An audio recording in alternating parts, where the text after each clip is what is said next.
Montag posing for Playboy? That's what a source close to the negotiations tells us. Oh? We went straight to the man in charge, but have slips were sealed. No, but Heidi's won't be. Oh, that's Okay. She's posing for Playboy. It'll be really nice, I'm sure. Too bad it's not Hustler. Heidi Montag posing for Playboy? That's what We'd a rather source... see Spencer, wouldn't we, pose for Playboy? Oh, Come yeah. I on. love his creepy flesh-colored pubes. Just a nudie little spread of Spencer Pratt. Come on. Everybody wins. You're a winner. I'm a winner. We're all winners. Heidi Montag one more posing time. for Playboy? That's what a source close to the negotiations tells us. Yeah. We went straight to the man in charge, Oh, good. but have slips were sealed. Let's put it this way. If I did know, I wouldn't squeal. I'm not a squealer. You know what I hate? I hate squealers. You ever see that? That sounds really familiar. It's like this old movie that I've never seen, but I've seen the clip of a guy pushing a woman in a wheelchair downstairs. Down this flight of stairs. Oh, really? Yeah. You ever see the movie Bad Boys with Sean Penn, not the Bad Boys with Will Come Smith? on, who you Okay, asking? all right, fine. You remember the scene where they're all watching TV or some movie? Right. And they all start cheering when this bad guy pushes a woman in a that's wheelchair right. downstairs. It's on the movie they're watching. Right. Yeah, it's on the movie they're I don't know watching. what that Weird. That's really how I know it. And he says to her before he pushes her down the stairs, he says, you know what I hate? I hate squealers. And then she starts going, no, no! And he pushes her down the stairs while he's laughing the whole time as she tumbles over in her wheelchair. Oh, my God. Great movie to show kids in prison. They all start Rehabilitate. going, yeah! When he pushes her down the stairs. They love that. They all start cheering. Okay, one more time. Heidi Montag posing for Playboy? That's what a source close to the negotiations tells us. We went straight to the man in charge, but have slips were sealed. Let's put it this Mike way. Goggles. If I did know, I wouldn't squeal. I'm not a squealer. And we hear Spencer will, of course, Because I don't think he remembers anything he's told anymore these days. I think it's one of those things he's just covering up. Yeah. Let me just put it this way. If they told me, I wouldn't remember. That's what he really should be saying. I wouldn't squeal. I'm not a squealer. And we hear Spencer will, of course, get in on the action, too. Oh, but there you go. he'll be interviewed only. Thank God. Oh, well. Hang on. Speak for yourself, honey. I feel like we were so close and yet so far from what we've all wanted, or at least me. Anyway, all right, Heidi's going to pose for Playboy. Didn't Audrina already do that, or? No, that was rumored too. She just leaked her own nude photos. Right. I see. She made her own Playboy. Correct. When Playboy has no interest, just do it yourself. Yeah. Put a whole bunch of nudies out there on the internet on your own. What do you need Playboy for? Oh, the articles are so good. They are. Yes, and the little comics are very funny. Anyway, we'll all look forward to that. Sure. Terry, I know you watched a little Laker action last night. I did. Wasn't much of a series. Orlando could have put up more of a fight. You'd think with 3 home games in a row, they would have put up a better, struggle than just winning 1 and losing 2 of the last 2 in a row to end it out there. And 2 overtime games, though. They gave a pretty Yeah, good they fight. did do well. last night was in overtime. No, but there was 2 overtime games in the series. There's 2 overtime games in the Yeah, so series, it's a pretty but good fight, I don't know, losing 4-1, Yeah, that's weak. never really putting a scare into the Lakers at all. I don't see it as much of a fight, but anyway. Even had their little good luck charm sing every time, the little girl. Yeah, last night, backs to the wall, good luck charm, singing the national anthem and all that, and they were never in the game. Yeah, on their home court. You don't need a good luck charm. Just play better. All right? Just play better. So stupid. People are so dumb. Oh, she's saying we're going to win now. Cool. I know you have some information you were alluding to about Shaq and his Twitter. Yes. Shaquille That's one did, big Twitter, yes. Yeah, he did post a little Twitter on his little account there. And he said, quote, What did he tweet? he tweeted, "Congratulations, Kobe. Wow. You deserve it." So after last year asking Kobe to tell him how his ass tastes, to this year congratulating him, is that being a good sport, or is that just being a big old puss? Well, no, it continues, by the way. It continues to say, "You played great.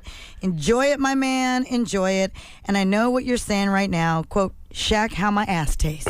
See? So he's sucking up to him. And that's what I'm asking you. I'm asking you, was that necessary? I mean, he went out of his way to stick Kobe's face in it Sure. last year. You have to have your face in to know how it tastes. And now, I guess you got to be... Is it being just a good sport, being a stand-up kind of man to, after rubbing his face in it last year, to kind of laying down and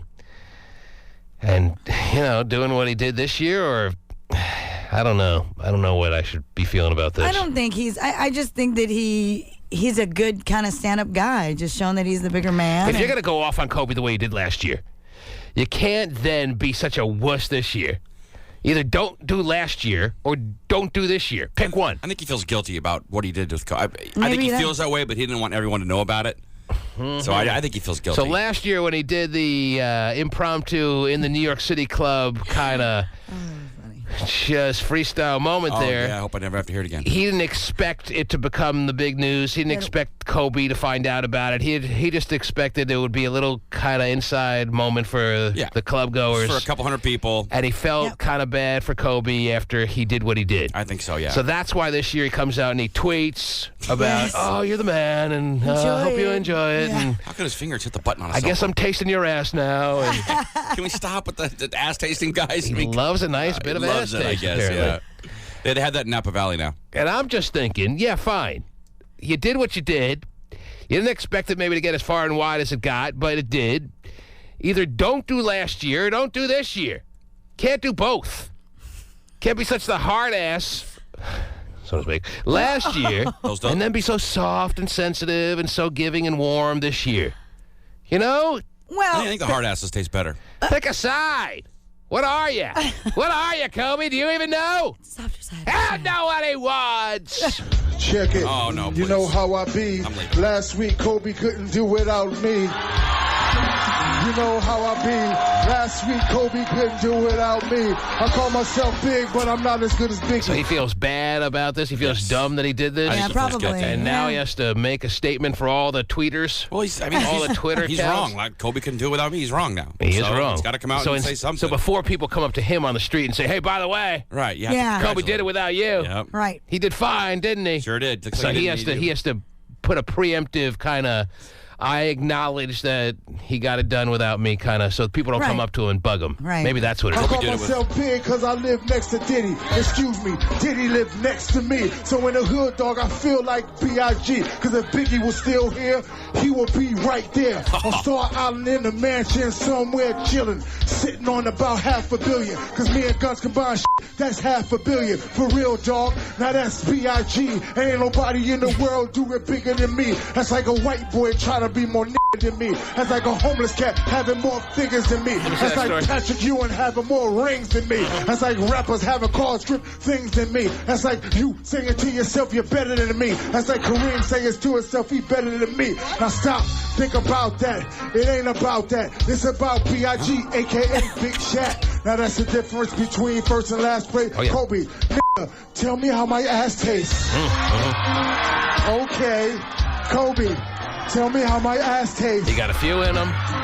Okay, They gave him a everybody. mic. Kobe, tell me how my ass tastes. It was fresh off the series last year. I'm a horse. Kobe ratted me out. That's why I'm getting divorced. He said Shaq gave a bitch a meal. I don't do that because my name's Shaquille. I think it's nice to give a bitch a meal. I love him. I don't leave him. Yeah, a mill. I got a vasectomy. Now I can't breed him. Give a bitch a what? A mill. Like, I give her $1 million to be quiet. Oh, a meal. Oh, a meal. Paid her off. I thought he gave her a meal, one of those big satisfying meals. Maybe he did Not both. going anywhere for a while. He said Shaq gave a bitch a meal. I don't do that because my name's Shaquille. Oh, okay. I love Yeah, him. that makes sense, too. Probably more sense that he gave her a meal to shut her up. Kobe said, that was... Kobe told... Came out and said that, yeah. That Shaq gave someone $1 million to be quiet. And it got to Shaq's ex-wife that he gave her a meal to... He said Shaq gave a bitch a meal. I don't do that because my name's Shaquille. I love him. I don't leave him. I got a vasectomy. Now I can't breed him. Kobe, how my ass tastes. Everybody. Kobe, how my ass tastes. Yeah, you couldn't do it without me. Kobe, you couldn't do it without me. Sure. Kobe, you can't do it without me. Everybody, Kobe, tell me how my ass tastes.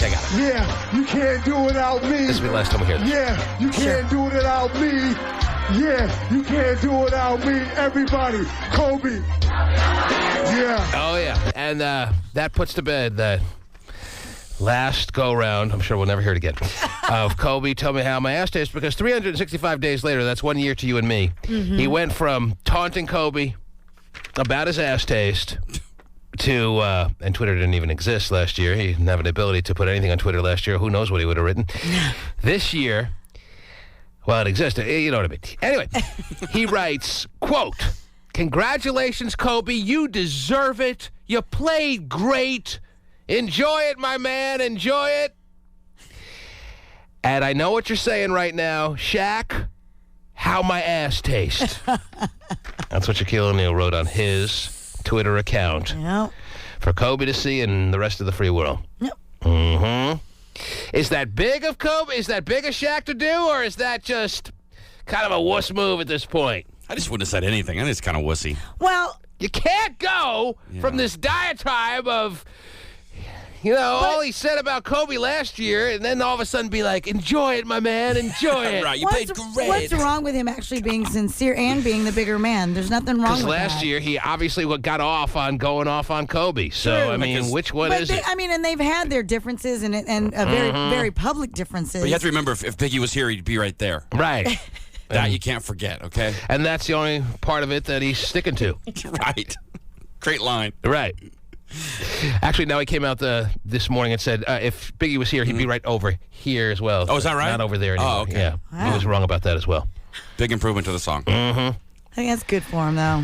All right, whatever. I think you guys may look at him as being a big wuss and pushover and all that crap, and maybe so. I'm not but saying that he doesn't necessarily. I'm really just give saying a rat's. don't go off on Kobe last year if you're just going to suck him off this year when he wins. Well, I just give him a little kudos and great job. And well, fine. You want to give him a little kudos to be the kudos guy, and don't be the guy who last year, was ripping him like there's no tomorrow with people laughing at him in the club.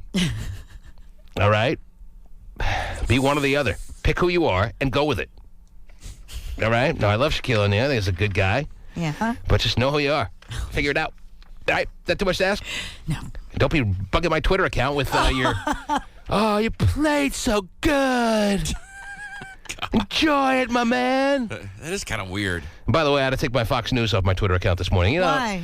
Well, I want to have all sides of the news world, and I have porn stars on there for poker players. I got all kinds of people I follow. So I had to take Fox News off simply because they tweet too much. I don't need 6 tweets in a row from the same person or entity. Okay? What do they tweet about? They overtweet. Fox has got to know that you don't want to dominate someone's... And I got so many people I follow that if I see a bunch of entries from one source in a row, it bugs me, and I'm sure it bugs a lot of people. I don't think I'm alone. You don't want to see someone dominate your Twitter. I don't want anyone dominating my Twitter. Bet your gay phone operator's never said that in his life.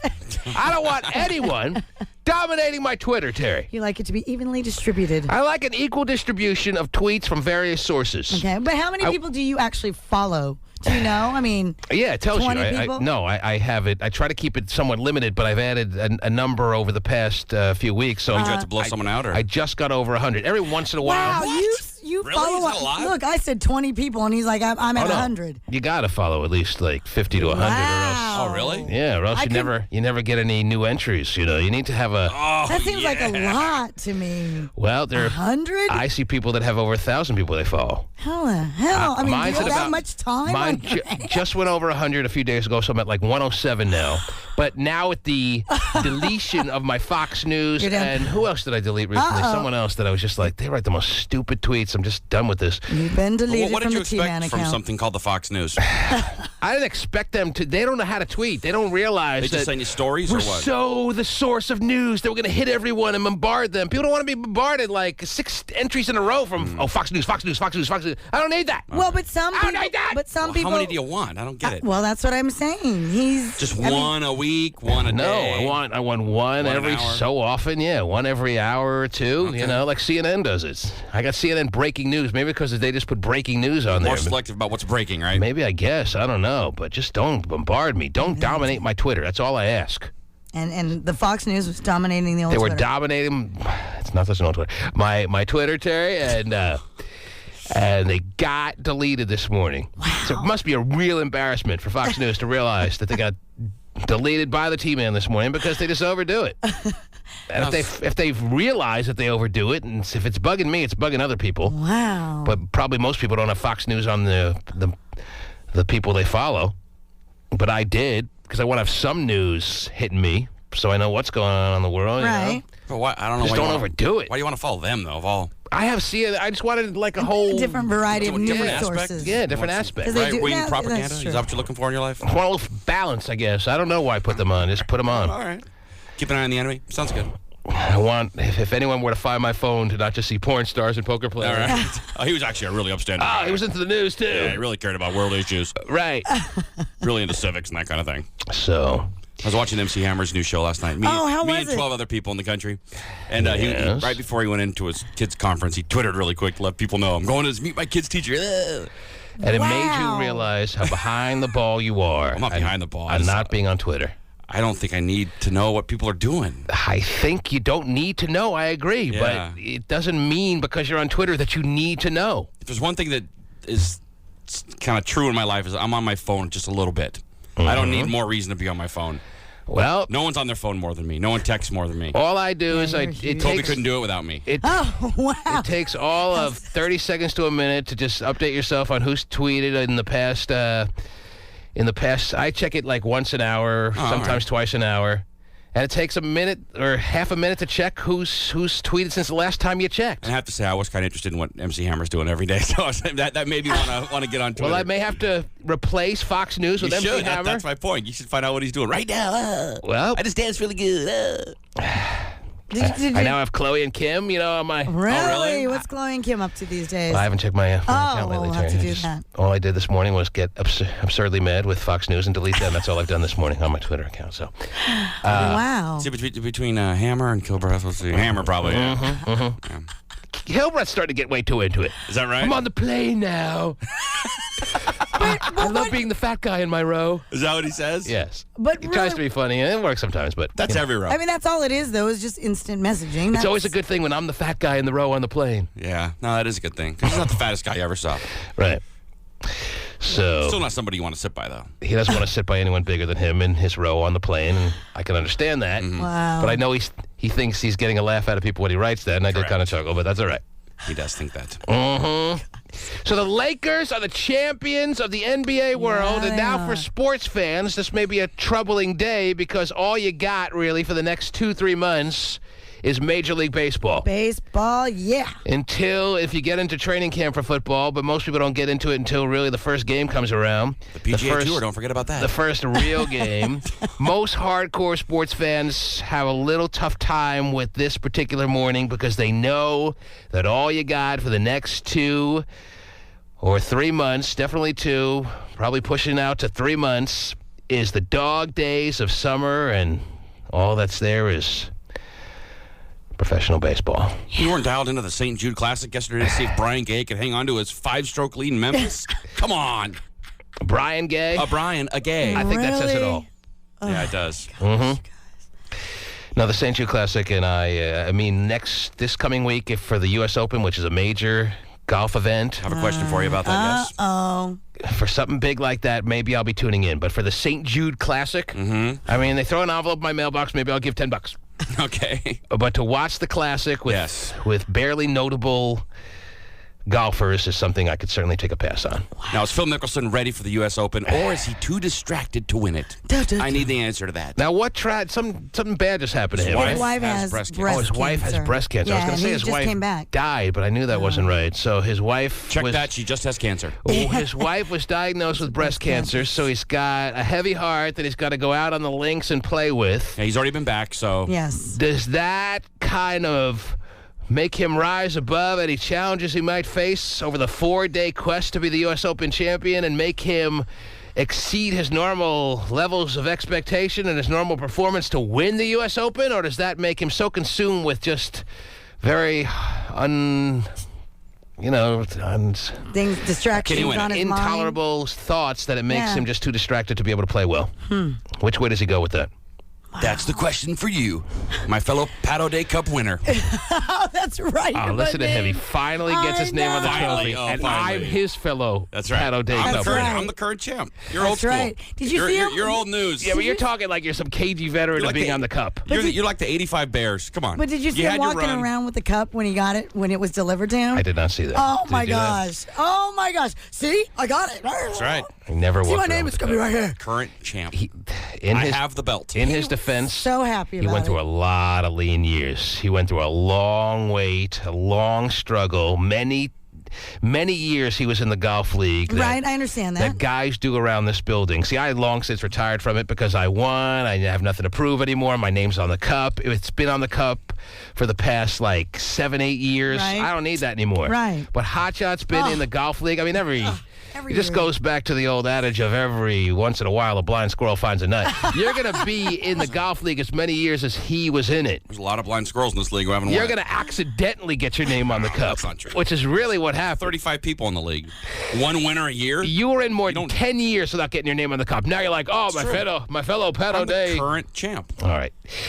Fine. And next year, you'll be the former champ because you ain't winning this year. It's like when Hogan had the belt, Bruno Sammartino. Look at me, too. You're the old champ. Come on. Listen, if you want to try to make a reference to Bruno Sammartino and Hulk Hogan with this thing, that's fine.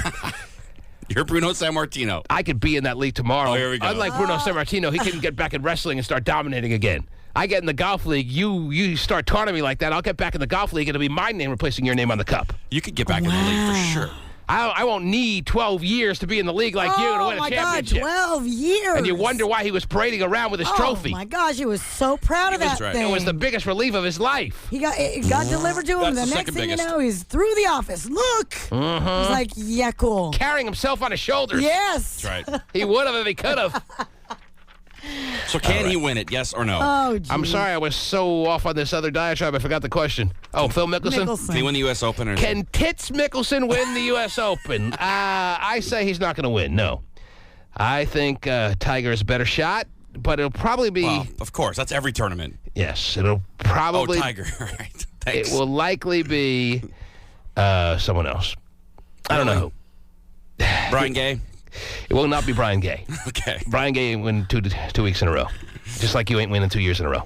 All right? It's not over yet. So you and Brian Gay could go skipping into the sunset together if you'd like. I'm in top 10, second place with Family Share yesterday with David Toms. You ain't winning. I'm back. Okay. Win it again, and then I'll be impressed. Really? You win it this year. Is that right? And then I will... what does impress mean? I will tell you how your ass tastes. All right? Okay, good. All right. Like a Chardonnay.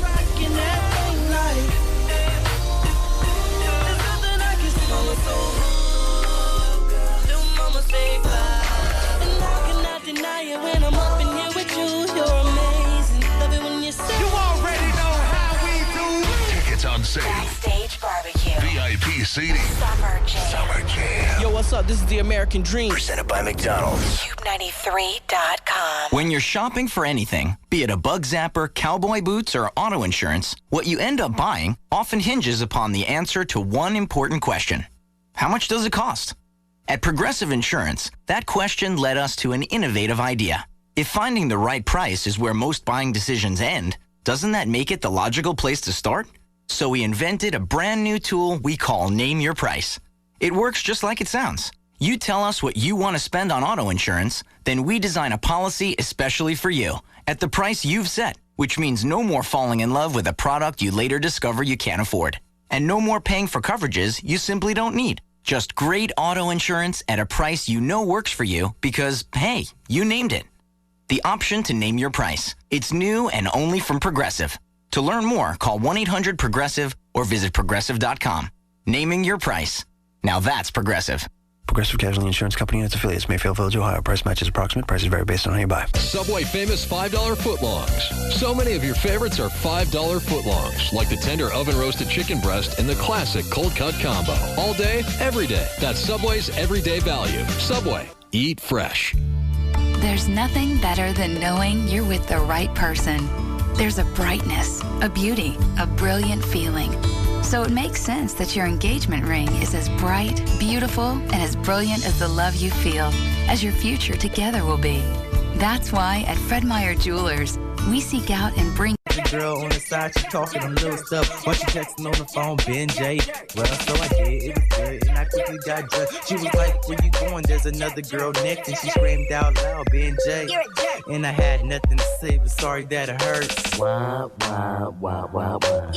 Why you tripping? I ain't even do nothing. I'm a jerk. You ain't never lied, but hey, do me a favor. Call me jerk one more time. You're a jerk. I know. You're a jerk. I know. You're a jerk. I know. You're a jerk. Hey, You're hey, a jerk. I know. You're a jerk. I know. You're a jerk. I know. You're a jerk. Hey, You're hey. a jerk. Lakers fans are filling the streets. This is a live look over L.A. where the crowd has been getting rowdy. Yeah. We've been watching the fans for the last hour or so, many of them shaking cars as they drive by, setting small fires in the streets. And some Well, you know, if you're driving in the streets of L.A. fresh off the Laker championship, you pretty much get what's coming to you. Yeah, I guess so. A moving vehicle after it. Right. We won the championship. Yeah, where's the correlation with that? Or people just feel the need to light crap on fire when their team does well? Especially when they don't win in the city that they're in. If you win in Orlando, you need to get out of your house, blow off some steam, shake up some cars. Yeah, let's do it. Mm-hmm. Light a fire or two. And, the Lakers haven't gone too many years without a championship, so you'd think it'd be still kind of fresh in their minds of what it's like to win. But still, got to shake some cars, light some fires. Yes. Do the celebrating thing, and nothing like fire says I am in celebratory mode. I guess. Yep. Mm-hmm. What was the last championship before last night? They won a few years ago with Shaquille and Kobe. Oh, right. I forgot about that. And Rick Fox, that whole thing. Right. All right. They won a few, by the way. I think they won 3. Wow. I mean, this is Phil Jackson's 10th championship. Wow. Is that good? Phil Jackson is now the all-time winningest coach in the history of the NBA. Who was? There was a guy named Red Auerbach, Terry, who had 9 championships. Wow. You ever heard of Red Auerbach? Of course, Phil Jackson has had Michael Jordan. He's had Scottie Pippen. He's had Shaquille O'Neal. He's had Kobe Bryant. He's had a few good players on his side, but you're not going to win with the scrubs. So. Yeah, Kobe did it with Adam Morrison yesterday. Mm-hmm. That was the Adam Morrison acquisition that put him over the edge. Yes, it made a big impact to the point where I forgot he was even on the team. That's right. He does get a ring. Gets a ring. Adam Morrison. For sitting on the bench? Yes. Cool. Next time he injects himself, we'll be able to look at his ring. That's right. I'm sure he wears it during games. He injects himself more than times he's in. Right. He's in games. We wouldn't see him inject himself unless he's in a game, unless you're hanging out with him, and I don't know. Well, maybe he tweets. He does show up in the Bellagio poker room every once in a while. He likes He plays more poker than he plays basketball these days. Let's just put it that way. Really? It's so sad. He was, to me, a few years ago when he was coming out of the draft, I went on record saying he will be the best player coming out of this particular draft. I couldn't have been more wrong.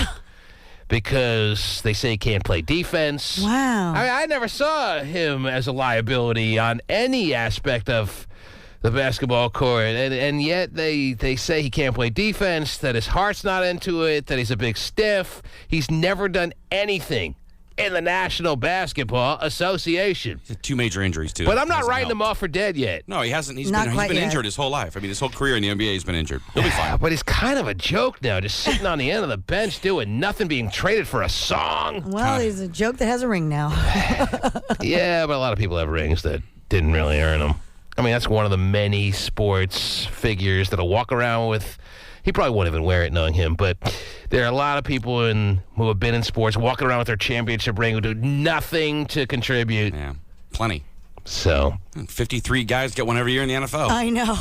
Mm-hmm. However many's on the roster. And doesn't the entire staff, too, Everyone of the franchise? Yes, sometimes. Wow.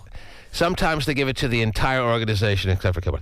He got his. Oh, he got his. He never did. Yes, he did. Someone donated Somebody donated Oh, one. really? Finally got one? Yeah. Someone donated it. Some one guy's of the like, I don't want this. office worker guys, yeah. I remember when he was so pissed that they gave everyone in the organization except him. He was the PA announcer. How did they not give him one? I know. There's so many people that didn't deserve it. But somebody did pony up and say, hey, you know what? I don't want it. He didn't pony up. He was like, I don't want this piece of crap. You want it? That's what he said, yeah. He looks really horny to have a ring. Have it, dude. So he has one. He kept it? Oh, yeah. Wow. I know. That's tough. Anyway. I think he pawned it last year, actually. Pawned it for a jail Definitely made a ton. Anyhow, what else is going on in this world of ours on this Monday morning, last week of spring 2009? If they haven't had your graduation last week, this is probably a big graduation week for a lot of the class of 2009, right? Yeah. Yeah, I think last week was the big one, but yeah. So I figured out my two there boys. There may be a few that trickled. I got class of 23 and class of 25. Yeah, 25 There you go. The T-shirts made over the weekend. Nice. Well, you better be careful. It might be 26 if you don't keep an eye on those grades. That is true. Maybe I'll just hold them back voluntarily because by the time I was ready to graduate.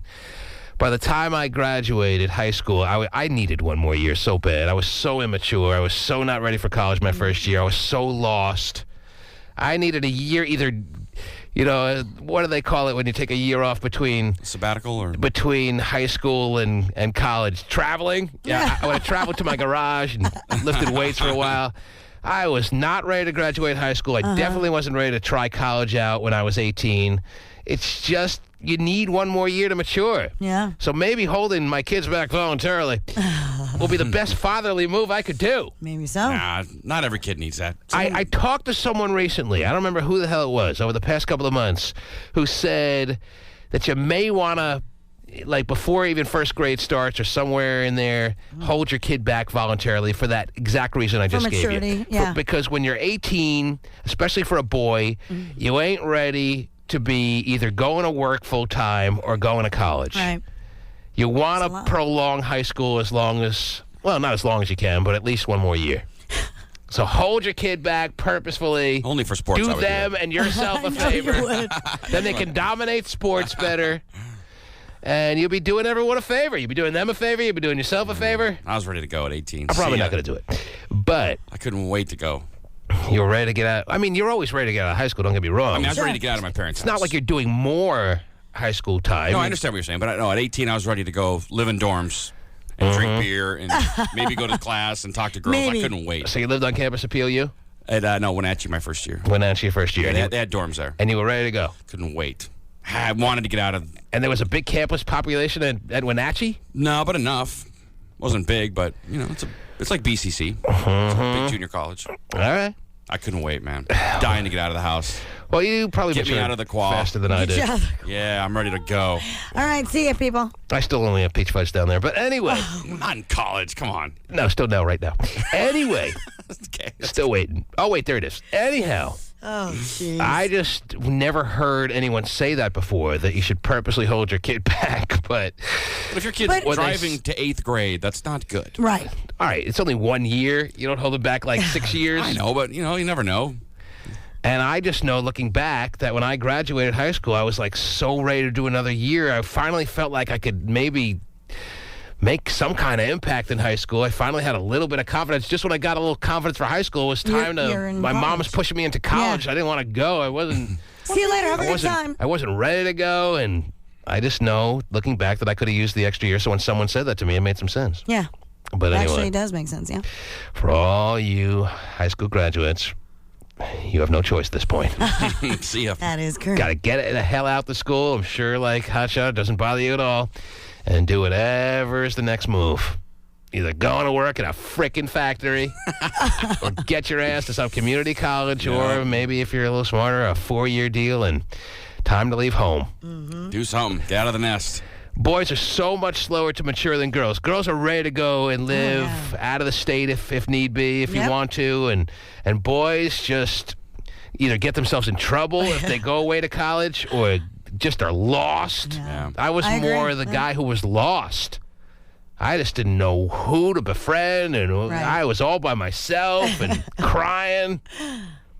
Watching everyone party on the weekends, I didn't know what to do. Why didn't you just go to the party? Just go. I did. And he was still not knowing what to do. Outcast. Come on. Will you be my friend? Look, I drink beer. Watch. Spit it out in the plant behind you. Just was still Ribby Robbie, hadn't come into my own. Wow. See, that's when you get to change that, because no one knows you're Ribby Robbie. That's true. That's what all my friends told me in high school. Yeah, you can become anyone you want now, loser. Perfect. My buddy Boner, man, he got to shed that name up at Western. Wow. Until we all went up there his freshman year and told everyone he's Boner. I don't remember you from Growing Pains. But anyway, what else is going on, Terry? As I said, all this started because all I needed to highlight is it's the last week of spring of 2009. And congratulations to the class.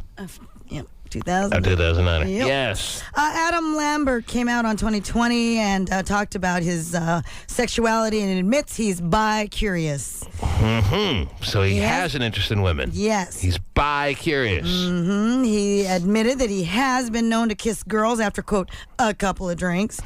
And he did admit to being bi-curious and didn't rule out the possibility of having a little romantic adventure with a woman. Wow. How sick. After all the big hubbub about him just being gay. I knew you were going to say hubbub. I knew it. That's gross. So everyone who assumed he was flat out, just dead on gay, you better think again. He may be kissing your woman when you look the other way.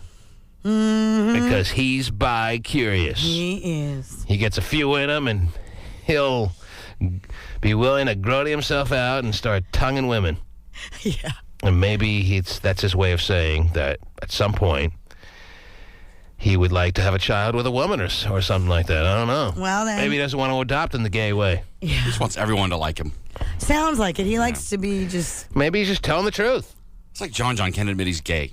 No, I like girls too. Like, why do they have to say that? Just say you're gay. John has a kid or two, and there are people that are just straight out bisexual. I guess. It's a little greedy. Pick a side. Yeah. Well, he's right down the middle. Right? The whole world is not your playground. All right. Well, he's not right down the middle. He said he once in a while. He's just bi-curious. Yeah. He said, don't label me bisexual. Make that known. I'm just bi-curious. Give me a few drinks. I've been known to kiss girls a couple of times. Pick a hole. No big deal. Maybe it'll go further someday. You never know. No. Someone's got to, call him on the carpentry. Oh, yeah. Pick a hole right now. Put it on your driver's license. That's yours. On the back, huh? Yes. All right. It should be on the back of your license. For those having trouble picking a hole, pick a hole right now, or we don't give you a license. Check here for anus. Check here for vagine. Vagine, anus. Okay. Sounds good. Anus. Guess I have to. Yes, you had to. Okay. Adam Lambert in the back of his license. All right. Oh, You'll see a big check mark under anus. All right. All right. So there it is. Yeah. And I don't think he's trying to really say that he's bisexual. He even corrected said, someone who said he's bisexual. Don't say I'm bisexual. I'm he's gay, but he's still leaving some wiggle room. I'm not that gay. I mean, come on, I'm not one of those little flaming guys. Give me a few drinks, and yes, I can still tongue down a check. I might find myself interested for a fleeting moment with a babe. All right. All right. Maybe so. Wonderful. Yeah. I'm glad we could get that straight, so to speak. Did we? Not really. Okay. I know. Got to pick a hole. What else? What else is going on? It is now official. Usher did file for divorce on Friday. I thought it was official on Friday. No, well, the paperwork wasn't done. The paperwork hadn't really been done. There was no paperwork at that time that showed that he had actually filed. Yes. Now there has been an actual filing for divorce from Tamika Foster. They have been, sources say they've been living separate lives for several months. They have 2 children. One is 18 months, one is 6 months. And speaking of the rumor mill, I hear when it comes to your NBA Finals little get-togethers that Chris Brown, you talked about how Chris Brown and Rihanna wanted to, or were sitting on opposite sides of the court, just happened to be at the same game together. Mm-hmm. The word is that they wanted to go to a couple of NBA Finals games together. Oh. But then either were told, I don't know, maybe you could look through your stories and see if you can find anything on this. They were either told to separate by their people, or they just decided on their own that they couldn't pull it off, or... I mean, there's a whole bunch of conflicting stories. There's talk that Rihanna may be into our old friend Rashard Lewis. Wow. That she may be, trying to make it work, make something happen with him. Man, we knew him back when he was just a little high schooler moving on to the NBA. Just a skinny kid from Texas. He's like, I should have been left back. I'm not ready for this. Right. Yeah, at 6'10", I think he was ready. All right. I'm not ready to make millions and be in the NBA. Yeah, right. I want one more year. Wish my parents would have left me back. One more year of calculus, please. Yeah. Gym class. Well, after all these years of him being in the NBA and going from the Sonics to the Orlando Magic and making the NBA Finals, he now is maybe on the verge of hooking up with one of the hottest women in the showbiz world. Mm-hmm.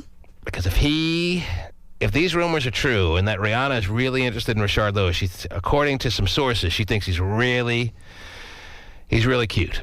That's the way they put it. All right, he's really cute. That's right. He's a cute little guy, isn't he? He is. I think that's a good way to describe Rashard Lewis.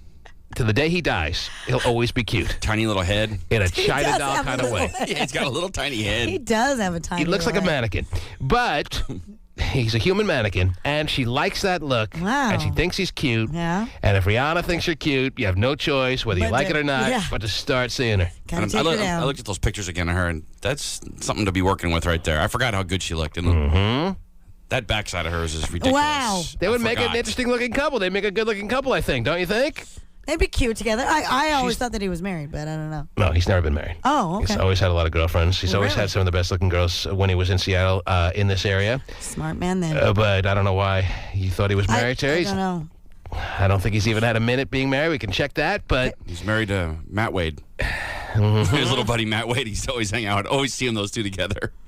Guy who works for the Sonics? Yeah, you remember he used to work for the Sonics. Now I think he just works for Richard's Foundation or whatever. Oh. But yeah, it's like Richard's little butt buddy. Oh, jeez. Everyone's got to have a little butt buddy. Yeah, Just ask your phone number. But anyway, that's pretty big for Rashard Lewis. I don't care if he's one of the elite in the NBA now as far as scoring and assists and all that he does. I don't care if he's an all-star now and he's been an all-star for a few years. This is maybe his shining moment. This could be his biggest, most high-profile moment as far as his career's resume is concerned. The fact that Rihanna is going to games talking about how cute he is. Go look at those pictures again and see what you'd be. Take all your all-star appearances. Take all your double-digit, your 20-plus points per game scoring achievements. This one tops them all. That Rihanna thinks he's cute.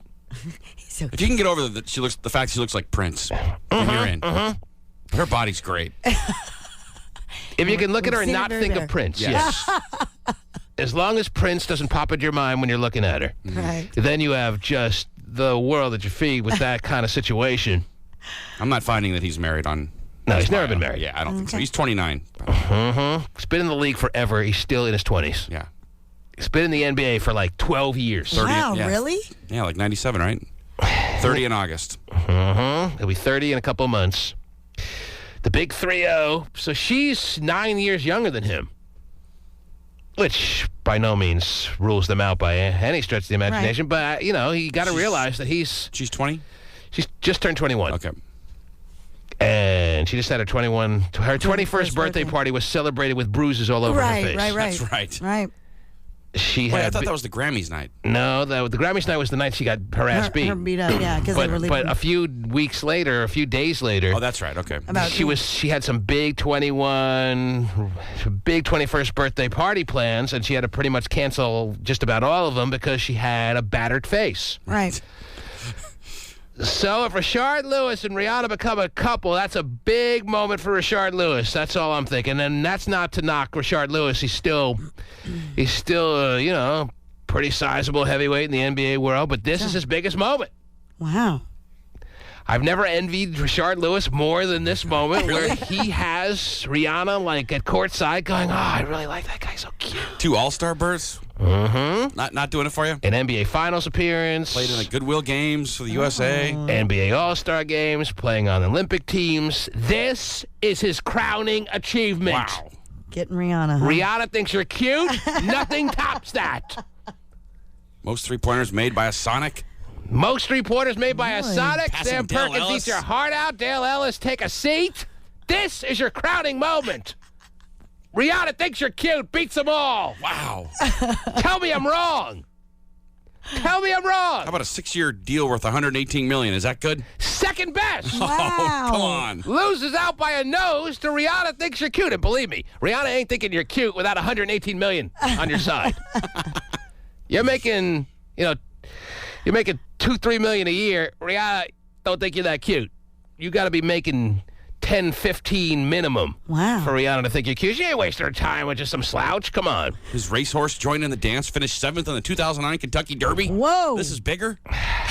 His horse, not only running, but doing pretty well in the Kentucky Derby, is a nice achievement for Rashard Lewis, but pales in comparison Oh, boy. to Rihanna thinks I'm cute. Rihanna thinks you're cute. Just tops it all. I'm sorry. You want to throw some hypotheticals at me, and I'll tell you if Rihanna thinks you're cute beats that? Okay, hypothetically, winning the NBA championship. Win the NBA championship? Yes. Well, he made an NBA championship appearance on the losing side, Terry. It's not really that much of a difference, even though though. Yeah, winning is... No, I understand that winning is different than losing, but he was there anyway. So, yeah. You said hypothetical, so I threw it out there. No. That's a nice moment. That would be his second best moment. That would surpass Rihanna. That would surpass the $118 million. Well, no, the $118 million contract. Believe me, you ask any athlete, they'd rather have a $118 million contract than winning any dumb championship. Wow. So that would be third best. It would go Rihanna thinks he's cute. Wow. $118 million. Okay, contract. And winning an NBA championship in that order. But he doesn't have an NBA championship. So as it stands right now, Rihanna. It's number 1, Rihanna thinks I'm cute. Number 2, $118 million contract. Number 3, there's 3A, 3B, C, 3C. Wow. And that's making little Olympic appearances in Olympic-type games, whether he's been in the actual Olympics or not, I don't know. Goodwill games. All-star appearances, and NBA Finals on the losing side appearances. Okay. Those are 3A, 3B, and 3C. Gotcha. But all a distant second and third to Rihanna thinks I'm cute. You get your hair cut and a little hand relief in the same place? Whoa! Isn't that the top? That was a big moment for many of us. Us. What, you never had that happen? I tried. Never happened for me. I got plenty of haircuts. And that may be the ceiling for some of us here in small town. Yes. That's crazy. Terry, I'm not even sure you know what we're talking about. I think I do. Oh, really? Yes. Well, now I'm kind of embarrassed, but that's all right. Wow, good for you. I think I really do. That's when you know you've kind of made it on at least a local level. I haven't made it. Well, you could have made it. I tried, all right. me. You tried, really? Yeah. Well, I mean, try, but I got plenty of haircuts hoping it would happen. You hinted around, though, didn't you? Yes, of course. Yeah, you don't really have to try that hard if you're... Yeah, anyway. Back to Rashard Lewis and Rihanna. You think anything comes... You think anything comes to this? You think Rashard Lewis starts dating Rihanna or something like that, or what? Maybe. Maybe so. Because Rashard Lewis isn't hitting anyone, right? He's like the world's safest guy. He's not getting physical with anyone? Yeah, I mean, look at him. Does he look like the nicest guy in the world? So if you're Chris Brown and you start hearing that Rihanna is getting serious with Rashard Lewis, you can't go and punch Rashard Lewis because he's just too much of a China doll looking face? No, I'm saying if you're Rihanna, you're going from somebody who beats you to the world's nicest guy. Right. It's like, well, Chris Brown, when he's dancing with Elmo, looked like the world's nicest guy. Look where that got her. And you're right. That is a good point because everybody who was a huge Chris Brown fan thought, he would never hurt a fly. You never know who is going to be the batterer when he's in his rented $6,000 a day Lamborghini. Yeah, I guess. I mean, Rashard Lewis, I'm not saying he's going to be any potential battering type, but you can't rule out anyone.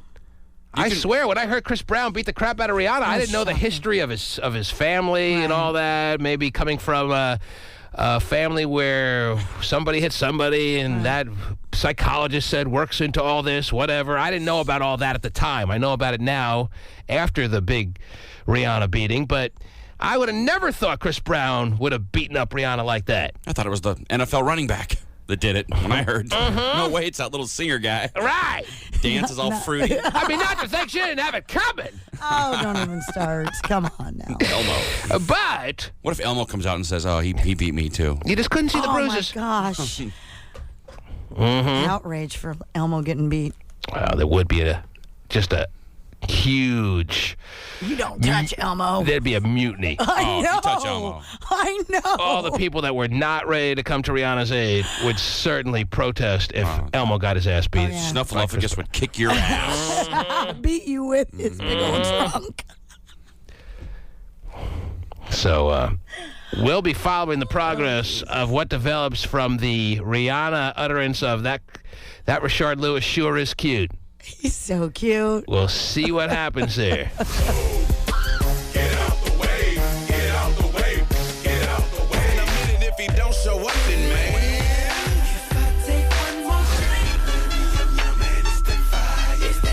I'm so hood that Ludacris should have been on the original. no viruses. You already know how we do. Tickets on sale.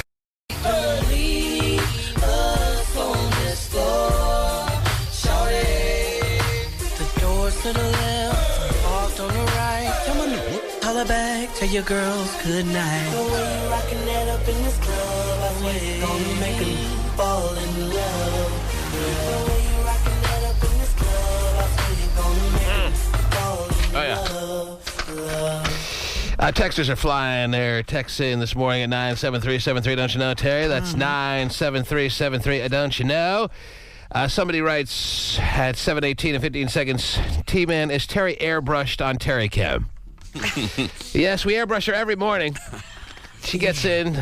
She gets a little reluctant to do so, but she knows it's for the best. She gets in an hour before all of us, just so she's properly airbrushed, so that the real harsh-looking Terry Free does not come across on Terry Cam. Right. A much softer side of Terry is what you see every morning because of the airbrushing that we do, and we wouldn't go a morning without it. 7:25 and 9 seconds. Somebody writes, T-Man, don't buy into... Or Jesse writes. This is from Jesse. Jesse. A signed text message. Oh, I like when they do that. Don't buy into any of the smoke screens. Rihanna was there with Chris Brown. Who are you kidding? T-Man. And someone just before that, at 7:19 and 21 seconds, Deuce writes, Rihanna was at the game because she's dating Andrew Bynum. Well, I know both those things. I forgot about the Bynum aspect, actually, until now. But now that you bring that up, Texter, I remember that we talked about how right after Chris Brown and her were done, that there was a couple of rumors floating around that she was interested in Andrew Bynum. Well, apparently that interest is come and gone because the story, as it reads this morning, is that Rihanna is into Rashard Lewis. And I'm more apt to kind of side with the first texter that, yeah, maybe they're trying to put every smokescreen they can out there to find a way for her and Chris Brown to hang out without people criticizing her, and throwing their opinions in and coming down on Rihanna and just burdening her with all these shame on you. He beat you down. How could you? He beat you. You know, she just wants to hang out. She wants to hang out with him. She doesn't want everyone's judgments every minute of every day. Did you take him back? He's a betterer. So I'm kind of thinking there may be something to the texter who writes, don't buy into the smoke screens. Okay. They're just finding ways to hang out together and throwing people off the track. But the story in the New York Daily News this morning says that while there was once rumors about Rihanna and Lakers center Andrew Bynum being a couple, they are friends and nothing more than friends. It's Rashard who she wants right now. Quote, she thinks he's hotter than hot. Really? Not just cute. They kind of have the same face. But he's not just cute. He's hotter than hot. He had that little scraggly goatee to try to make him look a little tougher. I think he was sick of the little mannequin-looking face that he has, Terry, so he tried to scruff himself out a little bit. Did he still have that yesterday? I didn't watch a lot of yesterday. Yes. I knew the Lakers had him completely bent over yesterday. I didn't even watch. I was just getting updates while I was on my computer, just checking in with ESPN.com, checking for score updates, and it was exactly how I thought it was going to go down. The Lakers were in control the whole way last night. Well, but that's been said before during the series when the Lakers have been ahead, what, 20 points, and Orlando has come back. So you always... Orlando never... What are you talking... You made it like it was a series. Well, yeah, a couple of games went to overtime, but the Lakers never had any moment where they were even concerned. They won 4 games to 1. I understand. They never had a sweat. All right. They had a lock on the series the whole way. All right. Orlando was nothing. Rihanna's with the loser. But she thinks he's hotter than hot. So. Yeah. Man. Hotter than hot, huh? It's a big moment. I guess so, for sure. Again, it's a big moment for Rashard, Terry. He used to, hang out at summer jams, and, he's too big for us now, that's for sure. Oh, yeah. Definitely. He ain't going to ask for backstage passes to hang out with Rihanna at summer jam, I don't think.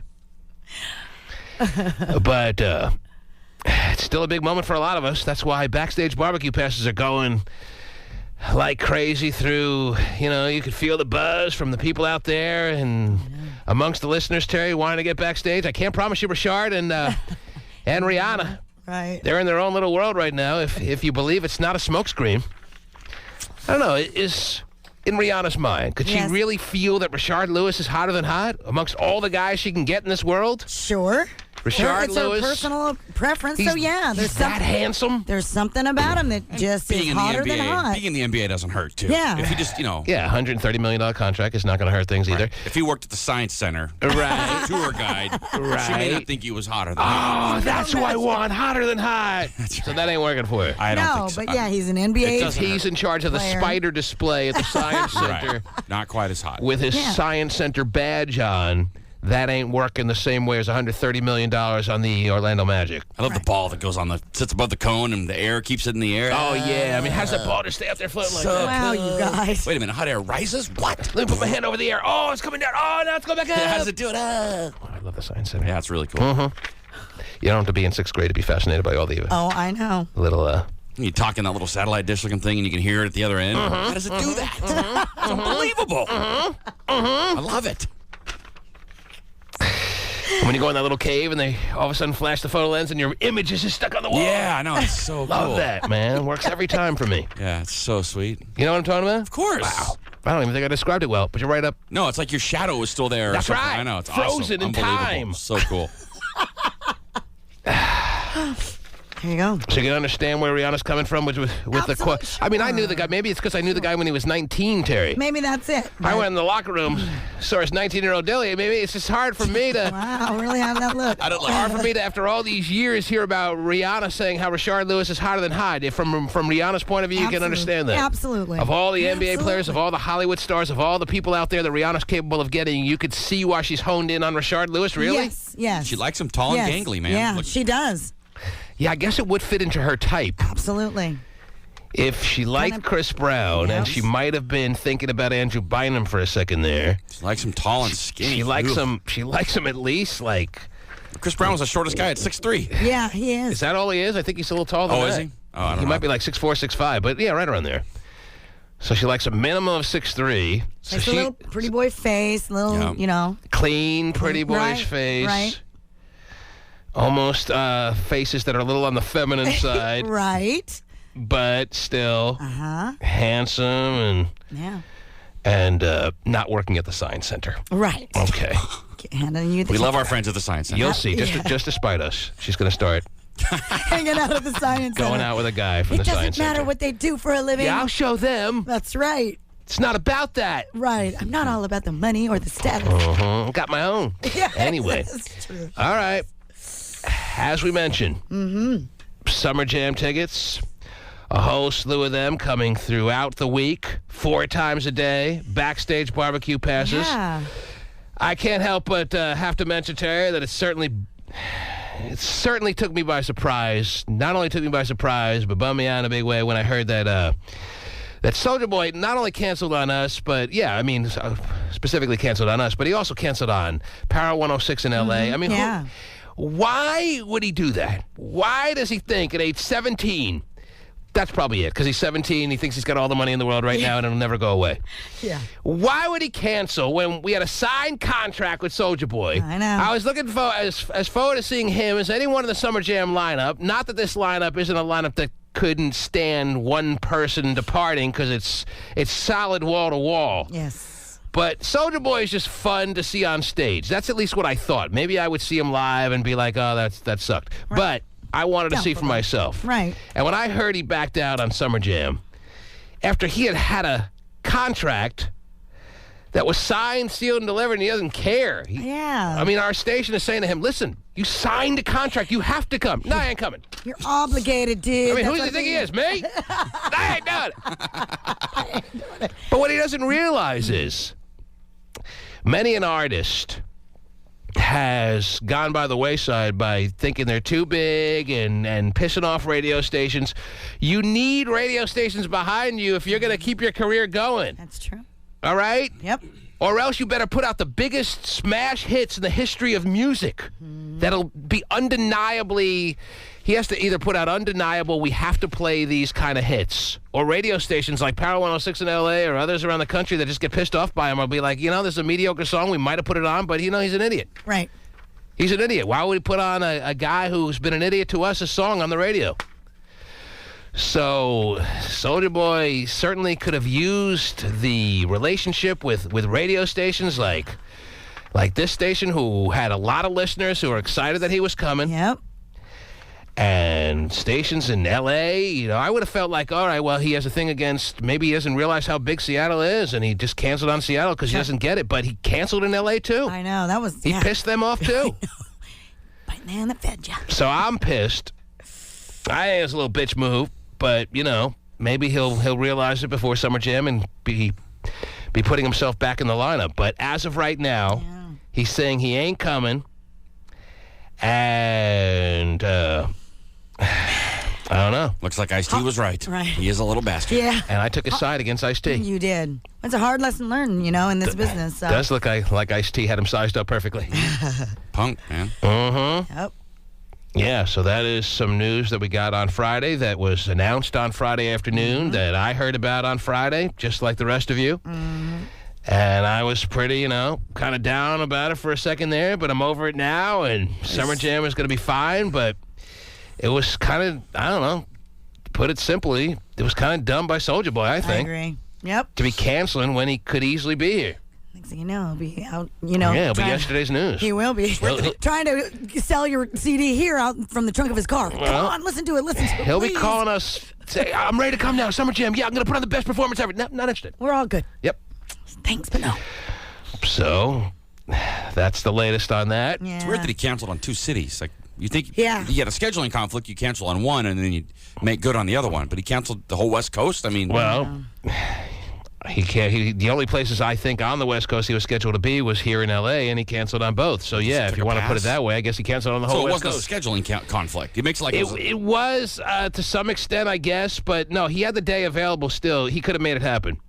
And the fact that Lil Wayne, who to me is 50 times bigger than Soulja Boy probably ever will be, the fact that Lil Wayne came from a concert that he just finished, like in South America last year, to be here, he kept everyone in suspense as to whether he'd get here on time, but he got here on time last year. Yeah, he did. When he was certainly more in the position to be canceling on radio stations, but he made it his business. He made it his business to get on a plane, and after he had just finished a concert, like earlier that day, to be sure that he was in Seattle that night from South America. Yep. He did a concert that afternoon and still not only got here, but put on a great show last year, Saturday night in the summer of 2008. That, to me, is so unbelievably commendable as compared to what has just happened now with Soulja Boy. Lil Wayne knows it's not going to last forever. You got to strike while the iron's hot and make the most of it. Yep. I mean, Soulja Boy can say technically he had a conflict because he has something going on the next day. But he had the day of Summer Jam open, and all right, he wants to be where he has to be the next day. But you compare that to Lil Wayne, who was, as I said, in South America earlier on the day of Summer Jam, made sure he got to the airport, made sure he got on a plane, got there still within time to make sure everyone's Summer Jam was as good as everyone expected, and not only got off the plane when he needed to get off and got himself to the amphitheater. Hour drive to the White River to the amphitheater. But didn't shortchange anyone. I was going to say he put on a heck of a show. With the performance he put on, he didn't shortchange anybody that paid money to see him. Yep. Well, everyone this year will just be fine without his two songs. And Lil Wayne is certainly well more established than Soulja Boy is right now, so that's why it surprises me. I mean, we're missing out on two songs, right? It's just a different work ethic, I guess. Well, so we're missing out on 15-minute versions of two songs. Right. I mean, Lil Wayne's old. Lil Wayne's old enough to know. He's been in the business long enough. He's probably seen a lot of people come and go, and he realizes you got to just two concerts in one day. You realize that's insane. Who's smart and why some people make it longer than others. And I'm not saying that this is the end of Soulja Boy's career by any means, and maybe he gets himself back in the lineup. I don't know. But I think it's a mistake that he canceled on L.A. and in Summer Jam here in Seattle. But that's the way it stands right now. So, when we get back, backstage passes for Summer Jam's barbecue and tickets to the show, and a chance to get your ass in that cash cube when you couldn't need it any more than right now. But some people are calling in with their questions now. Adriana, what's your quick question? 421-9393. I got a couple minutes left in this segment, if that. What can I do for you? Yes. What can I do for you, Adriana? I was just going to ask you, what happens if they, cut off their contract? Do they have to pay money or what? Well, I mean, they are liable, but that means the station would have to actually go to court and sue Soulja Boy. You think the station really is in the mode of taking Soulja Boy to court? I mean, technically, yes. He could be facing lawsuits because he signed a contract to be at Summer Jam, and now he's saying he's not going to come. So if this radio station was inspired to sue Soulja Boy, he would probably lose. But I think this station probably will realize we have better things to do than to be dragging Soulja Boy into court, so it is what it is. That sucks ass. But you're right. Technically, he has put himself in a position to be liable. And then he pissed off like a bunch of people. I got it. I was like, okay, yeah. It pissed me off because he wasn't coming, but Yeah, it pissed me off too, believe me. I was upset, and everyone's upset, and this is no good for anybody. Right. But, he doesn't want to come. We're not going to put a gun to his head. Right. But again, Or like maybe you we said- could, I guess. Well, We probably but could, like you said, I bet too, Ice-T would do it. It'll come around and bite him in the, It's not in the going to help long him. run. No. Now, maybe he one day becomes such a huge star that this is all never to be talked about as a big deal, but People I in don't know, music- I'm not feeling that is a guarantee for him by any means. I think Right. he could certainly use the help of radio stations. People in music getting big without the help of radio is completely rare. Completely rare. If You you're have not Led Zeppelin or AC/DC, In it order doesn't happen. in order for that to happen, as I kind of suggested, Or you Metallica. need to come out with undeniable smash hits that radio stations are like, oh, we can't help but have to play this because it's so huge. Right. And that's not easy. Nope. Usually you need radio stations' airplay to get songs big. All right? Yes. It's not usually the other way around. It's not usually like the song is so big that stations can't deny themselves. They have to play it. Right. But that's where Soulja Boy is putting himself in the position now. He's putting himself in the position where he better come out with hits that are so big that stations are like, all right, he screwed us over, but we have to play this song. Right. And I'm not so sure that's a guarantee. So get yourself back in the lineup, all right, Soulja Boy? Do yourself a favor. And it'll all be forgotten. Right. All right? I know what it's like to be 17. You don't want any responsibility. So we'll forgive and forget. But as of right now, he ain't in. Yeah. And we're not expecting anything to change, I guess. So we'll be just fine. We'll be fine. It's your boy Ludacris, man. You can see me live on stage. I'm telling you, the show's gonna be off the rip. Oh my God! I cannot believe it. The hottest outdoor party of the year is here. If you really want to get backstage, listen today at 8:10 with the teammates. Presented by McDonald's. And Quest High Speed Internet. Make sure you get your tickets now at KUBE93.com. Trippin', cause I'm a rager. Shawty, I ain't trippin'. I just wanna please ya. I'ma take a shot of the nouveau. Shawty, didn't you know what's going down? We can go and kick it like judo. You know what I mean? Shawty got drunk, thought it all was a dream, so I made her say Now she got a hand on my legs, got my seats all wet in my ride. All over my ride. She looked me dead in the eye. Then my pants got bigger. She already knew what the figure. Had her looking at her boyfriend like blame it on the jewels. Got you feeling loose. Blame it on the drums. Got you feeling loose. Blame it on the alcohol. Blame it on the alcohol. Blame it on the vodka. Blame it on the Henny. Blame it on the blue tap. Got you feeling dizzy. Blame it on the alcohol. Blame it on the now to the bombers popping bottles with the Henny in their cups, screaming money ain't a thing if it ain't throw it up in the sky. And hold your drinks up high. Now to my independent bombers who can buy their own bottles. If you're looking like a model, when them broke fellas holler, tell them fly.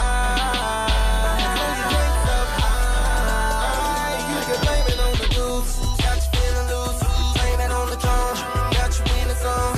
Blame it on the alcohol. Blame it on the alcohol. Blame it on the vodka. Blame it on the Henny.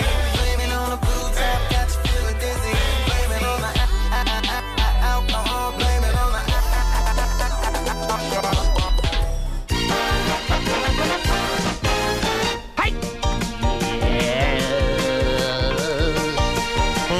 So in the plus-minus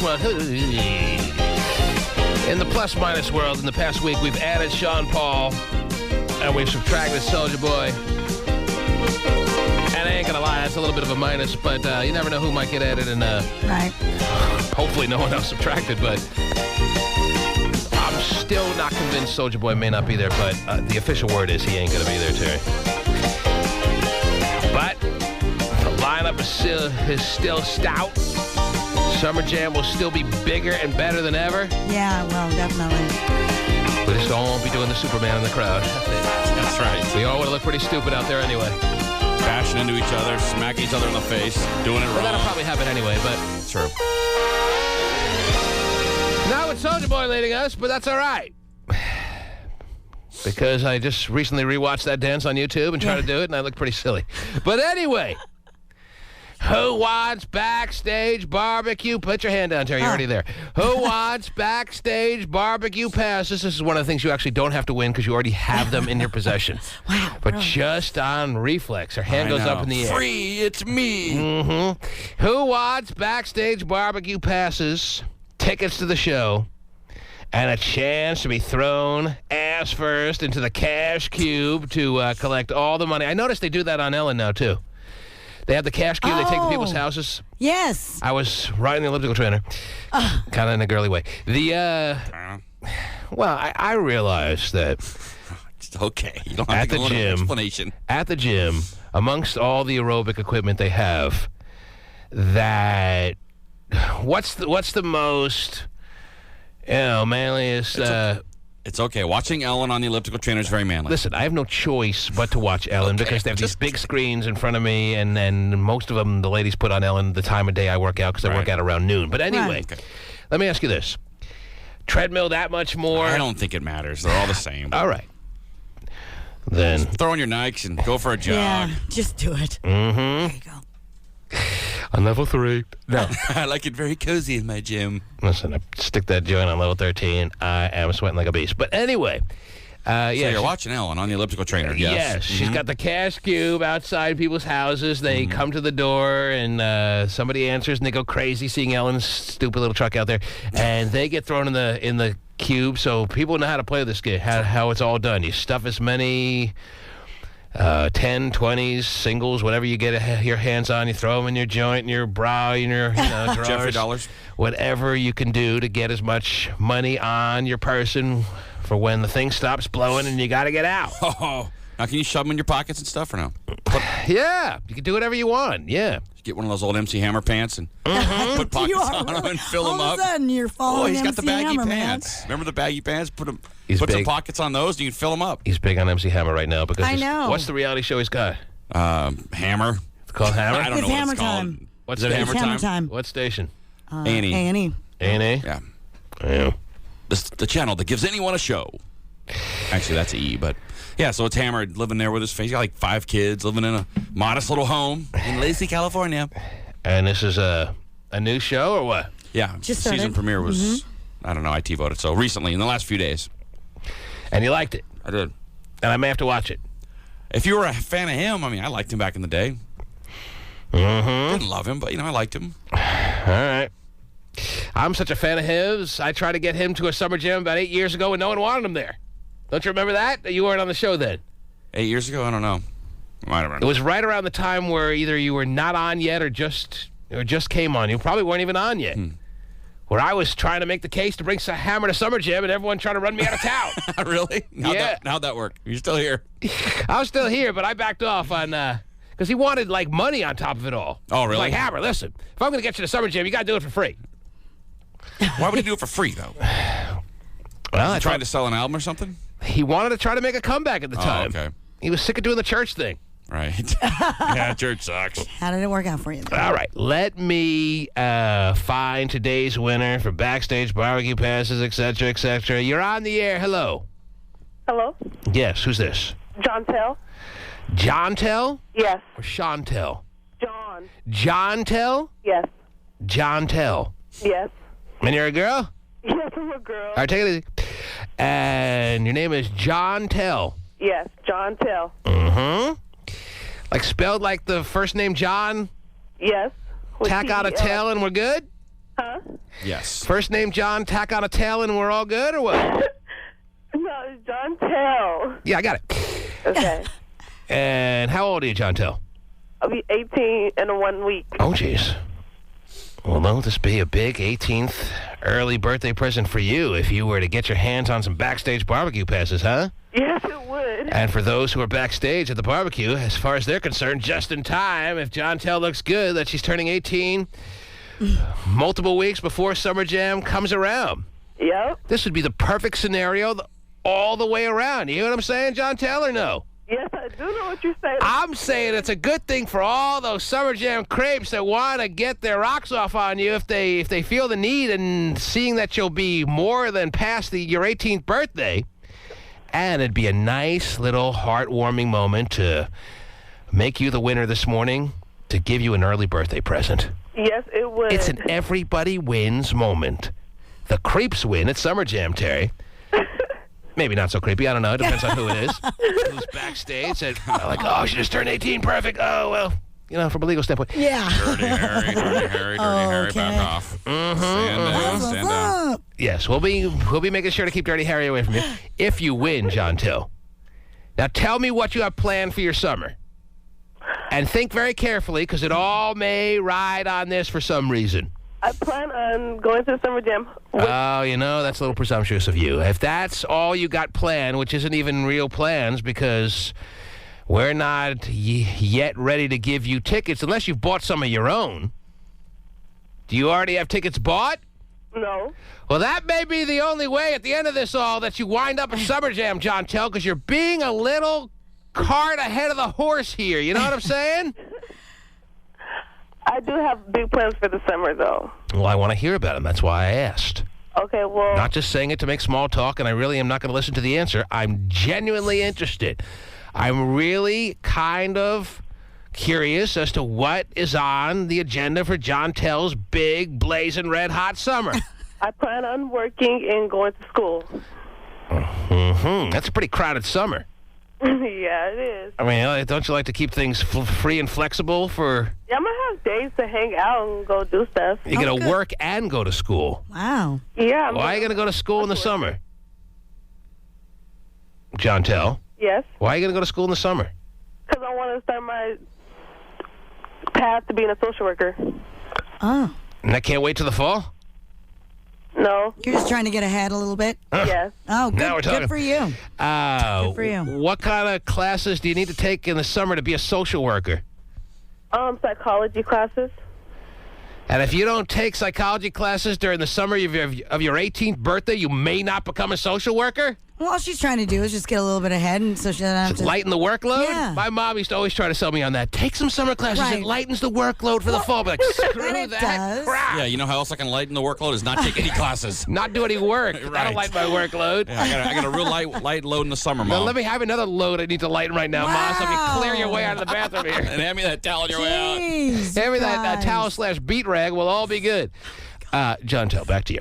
Yes. Let's see. You want to take psychology classes this summer, and on top of that ain't enough. You also want to get a paycheck and try to maintain a steady summer job.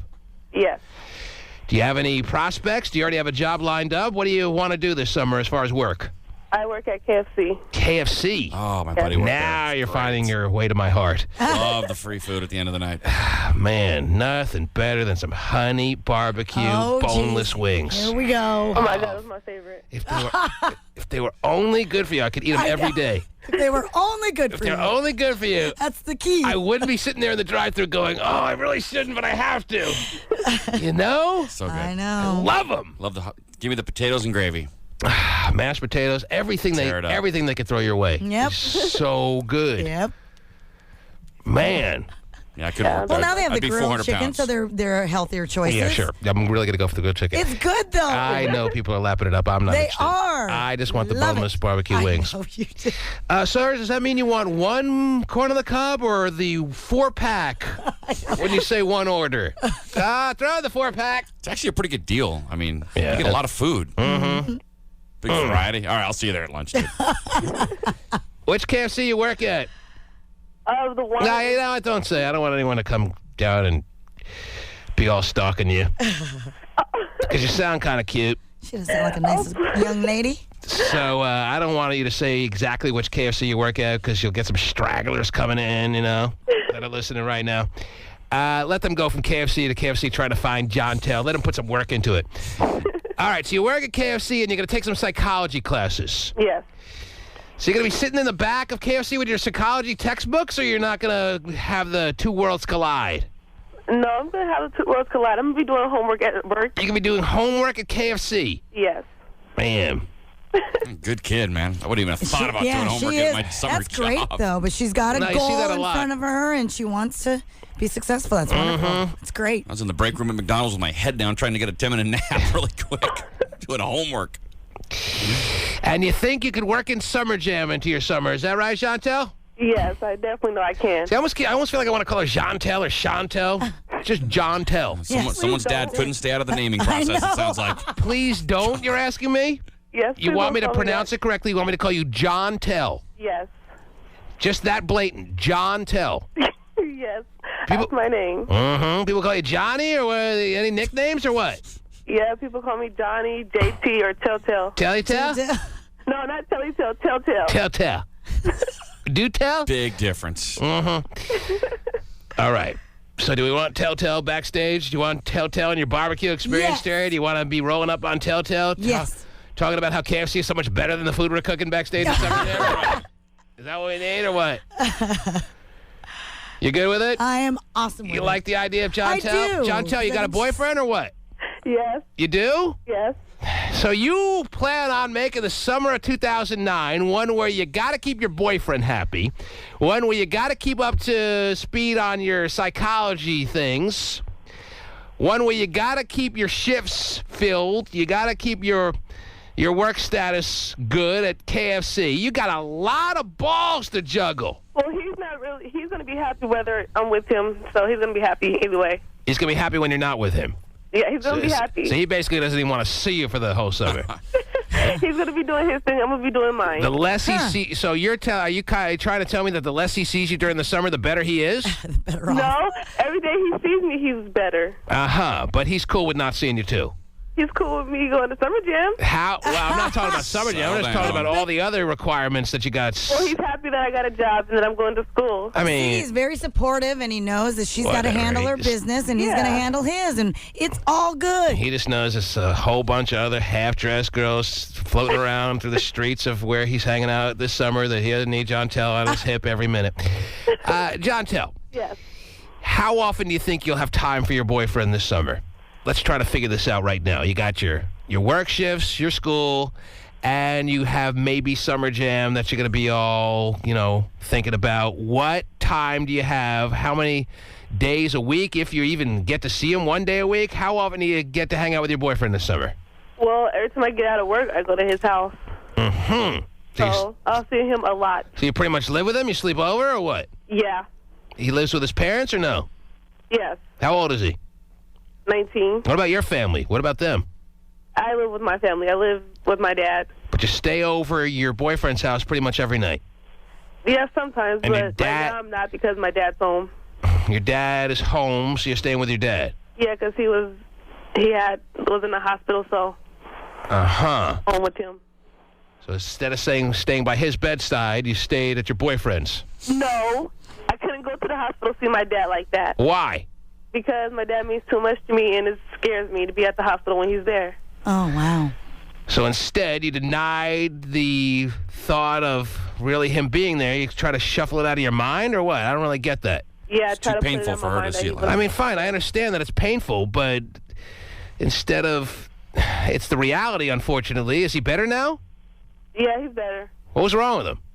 I don't know, really. It was something with his diabetes. But he's okay and he's home now? Yeah. So you're staying at home now more? Yes. I'm home every day now. Well, that's sweet, I guess. It's like a really level-headed, not that good, it's sweet. good girl. Her dad probably won't let her stay at her boyfriend's house, I'm guessing. When he's home, the rules are different. Yeah, I think she took advantage of her dad being in the hospital. No, I didn't. It didn't change anything with your dad being in the hospital if you weren't there to see him. I mean, I know you couldn't see him like that, but you knew he was there. I don't know if I buy that. I couldn't see you like that. I just want to go stay at my boyfriend. See him. That's what it sounds like to me. Yeah, me too. That's No, an I excuse. stayed over there because I didn't want the reality to shock me that my dad wasn't home. The reality to shock you. Yeah, I mean, I get you didn't want to stay home by yourself and all that scariness that goes with a 17-year-old. I wasn't home by myself.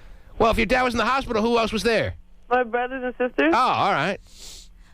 Mm-hmm. It's a bit of a But she sounds cockamamie excuse not to me. really, because I mean you're really close to your dad, and you don't. So wouldn't you want to be there in case something awful happened? But you'd be filling that hospital bed that I just got out of if I'm your dad. Once I hear that you stayed at your boyfriend every night. But anyway. All right, you want Summer Jam tickets? I think John Tell gets an early birthday present this morning. I'm not even going to ask you your opinion because I know you're on board with me, Terry. I am. And John Tell is going to be backstage at Summer Jam 2009. Not just 2 tickets, John Tell, but backstage barbecue passes and a shot at the Cash Cube. How does that make you feel? Great, thank you. Yay, congratulations. Thank you. I'm excited to meet you. And do you bring your boyfriend? Do you bring one of your coworkers at KFC? Do you bring your psychology professor? Boyfriend, come on. Who are you bringing? I'm bringing my friend Shanice. Your friend Shanice. Shanice. Jamise with a J? No, Shanice with the S. That's what I said. Shamise, didn't I? Yeah, I think so. Shamise. Yes. Capiche. Got it. What if she was your niece? John Tell and my niece Shamise. Capiche. Backstage at Summer Jam 2009, the backstage barbecue area, if it's possible, Terry, just got even more interesting. Yay, I'm excited to meet him. Really. With John Tell and Shamise. Yes. Oh, wow. That are secured, they are reserved, they are fully on board. Nothing can take these passes away from you now, John Tell. Yay. Oh, my God, thank you. And your actual birthday is what day? June 22nd. Which is what day of the week? Week from Monday. A week from today. Exactly 1 week from today. Yep. Yes, exactly 1 week from today. Well, 7 days early. Happy birthday, and we'll see you at Summer Jam. Thank you. Here she is. Yay! Now, just curious, why does your boyfriend not even get a consideration to go to Summer Jam with you? He doesn't want to go. You don't want to go? How old is he? 19. He's 19? Yeah. I remember asking, but I don't remember what the answer was. Why does he not want to go?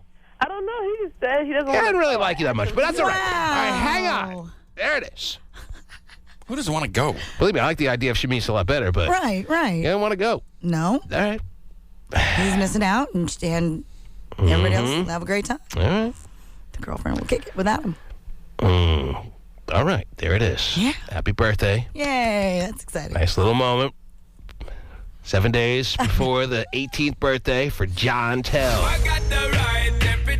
That thing, miss. Can I get shaded on till the early morning? And they're gonna give it up to me. But if you're not today, girl, then I must see tomorrow. Give it the lights and start the show. We be burning, not concerning what nobody wanna say. Feel that check now. You already know how we do. Tickets on sale. Backstage barbecue. VIP seating. Pull up that one. This is Sean Paul. Summer Jam. Summer Jam. KUBE93.com. Hey everybody, it's the T-Man for the Pawn Exchange. Now here's the ultimate recycling tip for you. You can recycle your gold and turn it into cold hard cash at the Pawn Exchange. Don't leave it lying around doing nothing for you. Don't mail it into some company you've never heard of. Bring it into the Pawn Exchange and walk out with the cash you need, that you deserve. And do it today at the Pawn Exchange. Pawn Exchange. 27 clean, bright, and friendly locations from Bellingham to Olympia. Go to pawnexchange.com for the location nearest you. Great deals, instant cash, satisfaction guaranteed. I can't believe you fell in love in Europe. Yeah. Oh, that's such a cliche. You know, he's been sending me emails from like... Baby, this is tragic, cause we had it. We was magic. I was flying, now I'm crashing. This is bad, real bad, Michael Jackson. Now I'm mad, real mad, Joe Jackson. You should leave your boyfriend now. I'm a ass.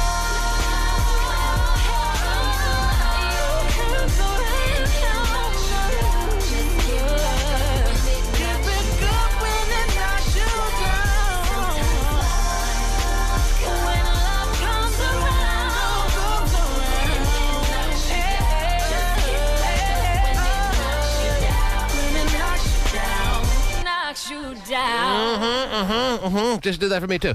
Anyway, I got some text messages here that need to be read at 7:45 and 48 seconds. Somebody writes, Rashard Lewis needs to get some proactive quick, a.k.a. he's Bumpy Face Johnson. Wow. He does have razor bumps. There's something going on there, but I don't think it's zit. No, it's the razor bump. It's 30. Well, yeah. Zits at 30. He's had the same razor bumps in the same place for the past 10 years then, Terry. But it does happen. I mean, my husband gets it, too. Okay, well, then I think it's probably, something that Proactive could probably take care of, or something like Proactive, but I never noticed it on Rashard Lewis' face, on his face, but whatever. Anyway, or your husband's, and I've looked very close at both. I like the name Bumpy Face Johnson, though. Yeah, that's where I read that one. And because earlier this morning we talked about how apparently Rihanna showed up at the Orlando Magic Lakers games over the past week, specifically because she's interested in Rashard Lewis. Mm-hmm. Now, I know he has at least one child, and he's had various girlfriends through the years, but to my knowledge, he has never been married, and he's pushing 30, so I think it's going to be 30, I think we discovered, in about a month or two. So that's right around the time where a guy starts thinking about someone like Rihanna to marry. So if she's serious. You can't marry someone that got their ass beat. If she's serious, talk about Bumpy Face. If she's serious about being with Bumpy Face Johnson and he's interested and he's okay with being with someone who's already not only been through the mill a couple of times, but got battered on the way out, then they may be a match made in heaven, Terry. You can't live with that knowing Chris Brown beat the hell out of your wife. Come on. She still is Rihanna, though. So that's where you got to weigh. That's where you're at on your scale right now. Yeah, can I spend the rest of my life with a woman who got her ass beat by Chris Brown, who danced with Elmo on one of the most watched videos in YouTube history? Hey, Chris Brown. Or does that not get beat out big time by the fact that she's Rihanna? She's one of the hottest female acts in the musical world right now, and on top of that, she's pretty much hotter than hot in her own right. Right. It's the most publicized domestic abuse ever. Everyone knew about that. Certainly in modern times. Certainly in modern times, one of the most high-profile domestic battering cases that we've known of over the past 10, 20 years is Chris Brown beating the crap out of Rihanna and seeing her pictures after the fact and having Karen Wilde project that was the end of Chris Brown's musical career right then and there once those pictures surfaced. And how's she doing right now with that?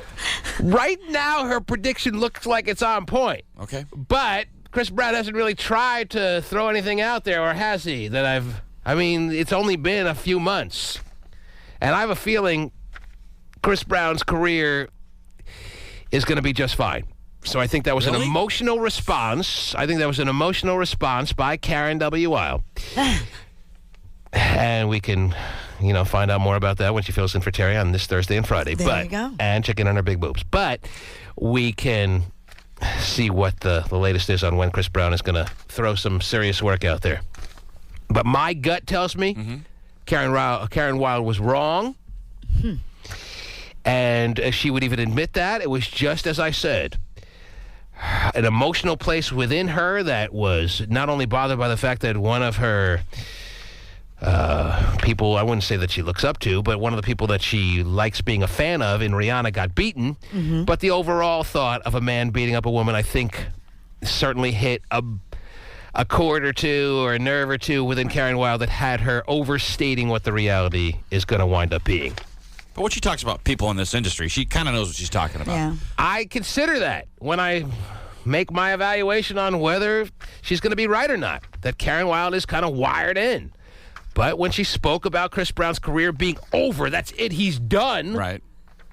I think she jumped the gun and he's going to be fine. You might find that his next album that he throws out there, whenever it is, and I think he has one coming soon. Really? I think you're going to find that it's going to sell pretty big. Interesting. 7:47 and 26 seconds. Somebody writes, I agree. Rashard Lewis is hotter than hot. So this person does not feel that his nickname should be Bumpy Face Johnson. So you can't be hot and be Bumpy Face Johnson? I guess you can be Bumpy Face Johnson and have some skin issues and still be hotter than hot. Absolutely. I don't know if he has skin issues, does he? Well, to call him Bumpy Face Johnson, I think is... Maybe when he was younger? I need to see a picture. I don't know if it's going to show up in just any picture you find of Rashard Lewis, but... Oh, yeah, there's something going on there. All right, well, it sounds like you found a picture. Yeah. You can see a little something there. That's weird. I wonder what that is. Because you usually stop having zits at like 19, right?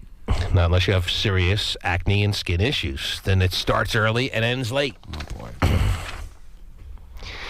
Let's see what else here. Gay. Soldier Boy's his videos. He has a boyfriend on the internet. Huh? Don't play Soldier Boy anymore. He's a bitch. Wow. Lil Wayne was hella late last year. He was at the airport when he was supposed to go on. Yeah, but he did eventually get there. And what's the big deal if you have to wait around a little bit? Just, you're not waiting alone. You're sitting there with 20,000 of your closest friends having the time of your life. And when he does get on stage and the show goes even later, to me, that's more of a bang for your buck. There you go. Lil Wayne had every excuse in the book last year to not show up to Summer Jam, but he knows what needs to be done. He's got a good work ethic. He went from one show to another and put on a great performance last year at Summer Jam. You sleep on the way up on the plane, you're good.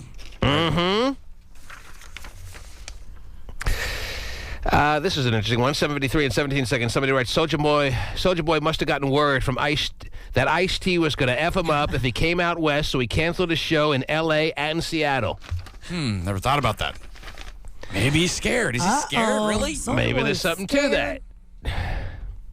Maybe he was afraid. I don't think that was necessarily it, but something to consider.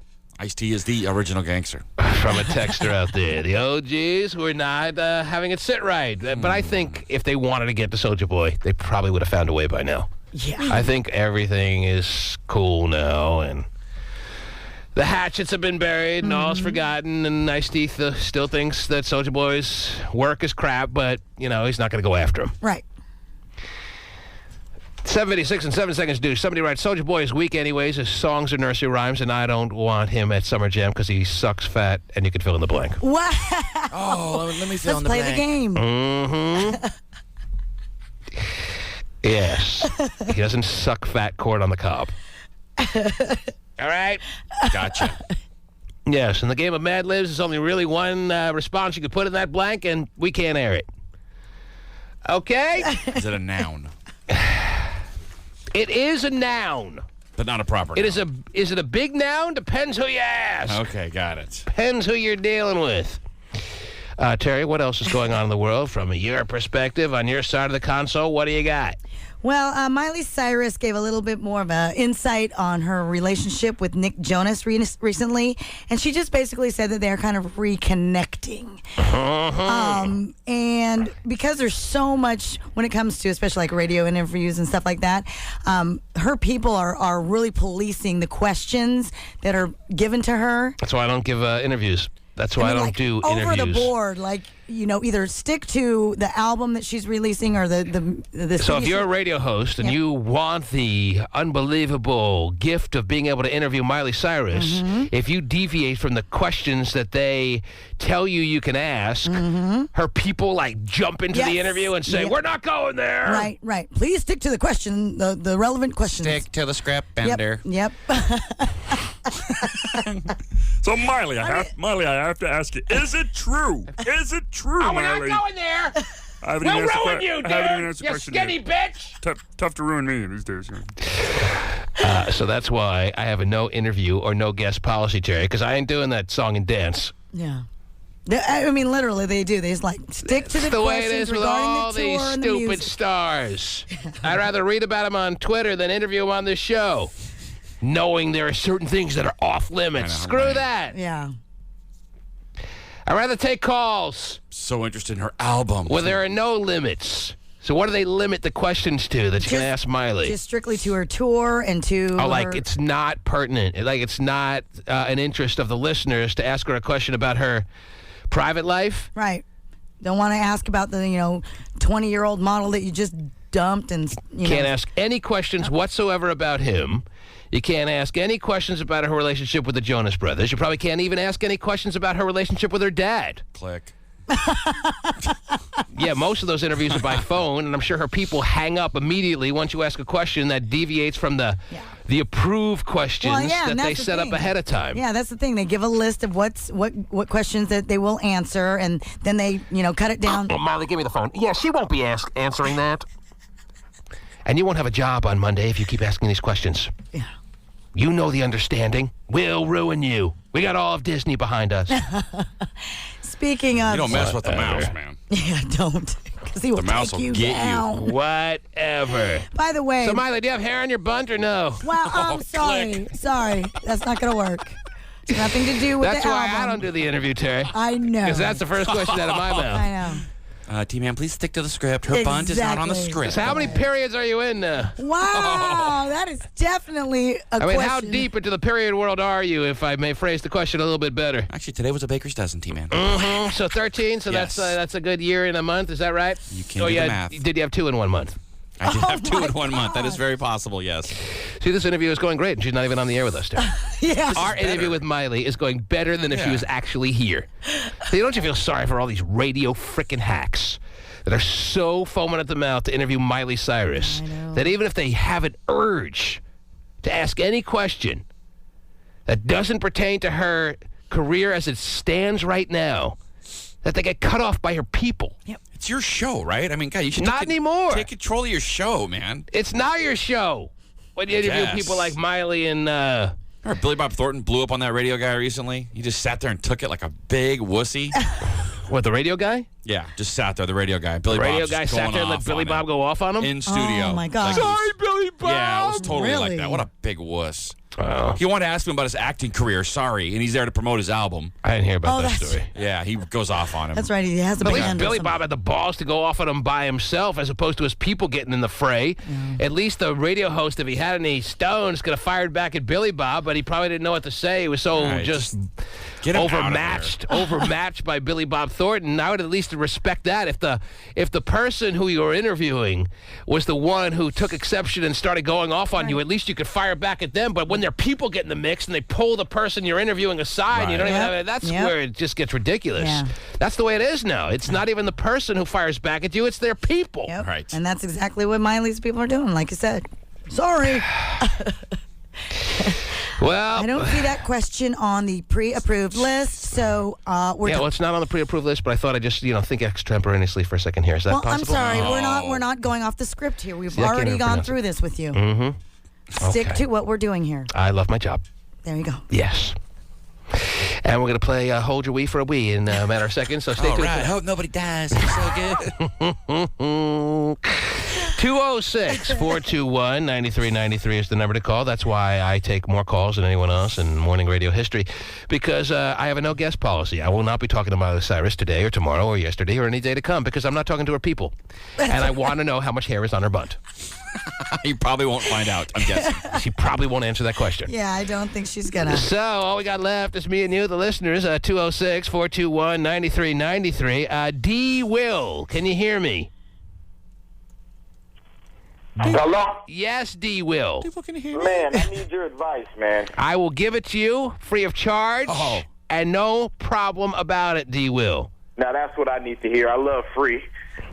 Who doesn't? I know. D. Will, how much hair you got in your butt? Now, man, no, say, about a month or two ago, I'm riding down I-5 and I'm in my girlfriend's car. Mm-hmm. Okay, now somebody traffic's dying, traffic's coming up. It comes to a complete stop. Somebody rear ends me real hard. Oh. Whoa. Okay, so I bet you weren't complaining. I'm suspended in the second degree, so I couldn't call the police. Oh, I see. Yes. So, I using my thinking cap, put my thinking cap on. I pull to the next exit on the freeway, and I have him and I'll write down all his information and everything and stuff. So then we work out something where he's paying me, off for the damages. He's paying you under the table. Yeah, paying me under the table for the damages. I had him sign everything. He never went through his. He never went through his insurance or anything like that, or did he have any, or what? Well, he had it, but I didn't want to. Right. Of course you did. Of course you didn't. But I thought maybe he would want to. But go ahead. Okay, but so he agrees to go through everything, like I said, whatnot. So about a week later, it's time for him to pay me my first payment. So he calls me. Well, it's really your girlfriend's first payment because it was her car. Is that where we're getting at here, or what? Well, I guess, yeah. Yeah. My girlfriend's first payment. Right. I mean, how bad did he damage? Well, you didn't do it, but how bad was your girlfriend's car damaged? It's about $3,000 worth of damage. $3,000. So that's one dent. So you pull in the old, well, the guy refuses to give me any money, and I really can't go after him because I'm in not the best driving status myself. So you're telling your girlfriend you're not getting anything, and you're just pocketing the $3,000, or what? No. Well, I told her that I was going to get something. Pretty smooth move. Not as much as I was going to get. Uh-huh. So you kept what percent of it for yourself? Well, I ain't got a chance to get any of it yet. Oh, I see. You haven't collected yet. Did you at least get his insurance information? Because you can still submit it you can still submit it and have her insurance go after his insurance. Yeah. All right. Well, there's the deal. Well, after the payment and stuff, he paid me one payment of $500. Right. Okay? And then after that, he just never answers the phone no more. I can't get in touch with him. I sent him letters and all kind of stuff, and he just won't reply to me. Welcome to the world of being a bill collector. Okay. Now you know how they feel when you hide from bill collectors. And he's kind of vanished from all, like, traces of ways to get a hold of him, or what? Yeah. Well, I mean... Probably after one payment, he's like, screw this. I ain't paying this schlub. No kidding, man. Let's see, rent or this I'm not guy? going to go to his house and sock him. Uh-huh. So you do know where he lives? I have his address. Uh-huh. It is bad when people owe you money, though. It's torture to ask them for it, all that, you know. Well, I mean, you can knock on his door in a polite kind of way and see where that goes. See, I'm the type of person, though, if he say something wrong to me, I'm going to beat him up. Yeah, I understand. But, you know, you got to go with the mindset of, I really don't want to get myself in trouble because that would be counterproductive of what I'm looking for here. You want the money. Yeah, you want the money, and you want to kind of let him know that you're still on the scene and you're willing to go to his doorstep without being threatening once you get there. If you punch him, he's off the hook for the money now. All right. So if you knock on his door, you may wind up getting him to throw you a payment or two. That's all I'm thinking, you know.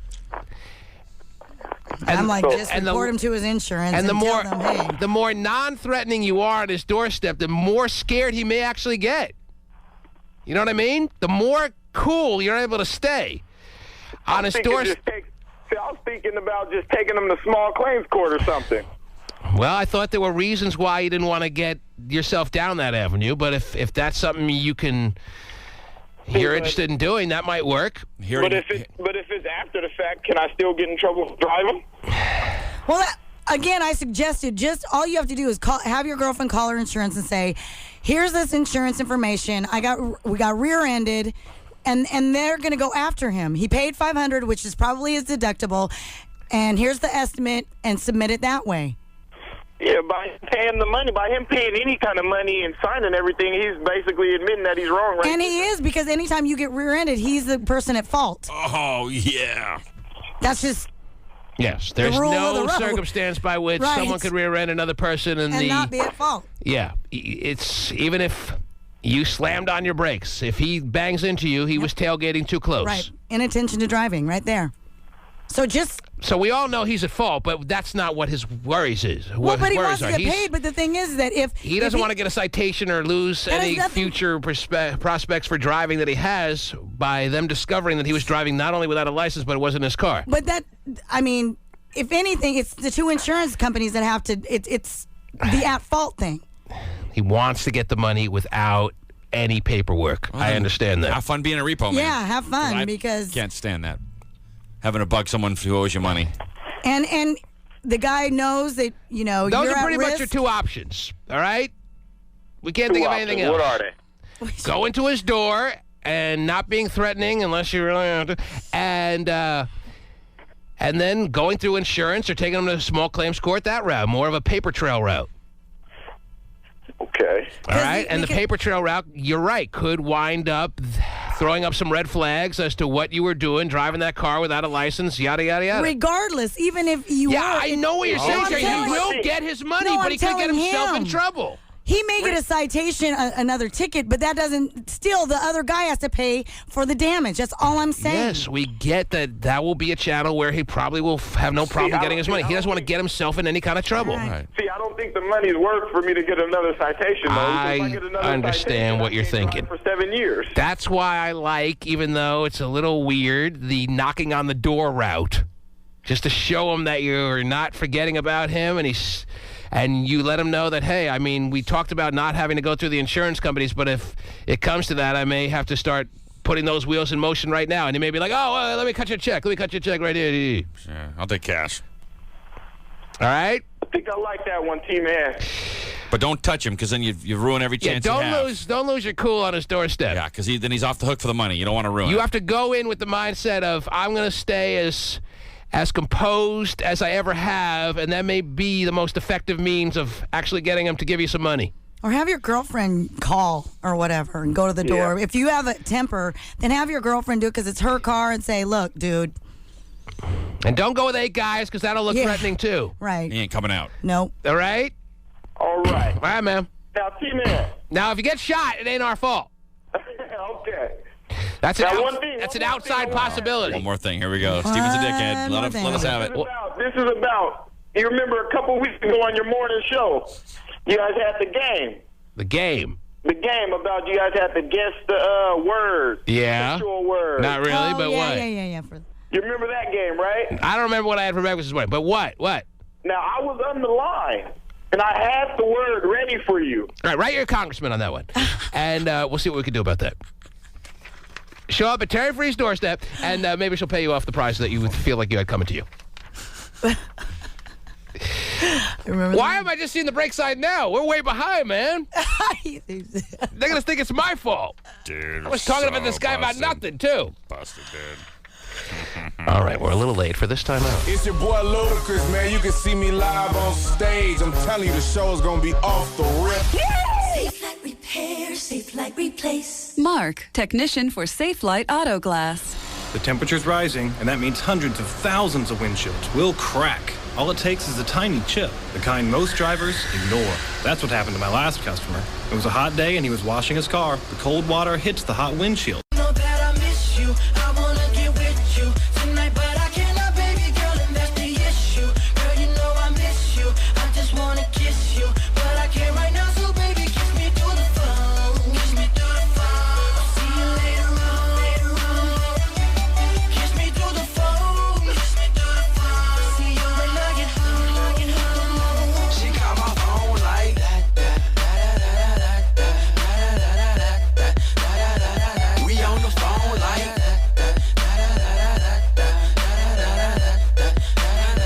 we taking pics like that. She dial my number like that.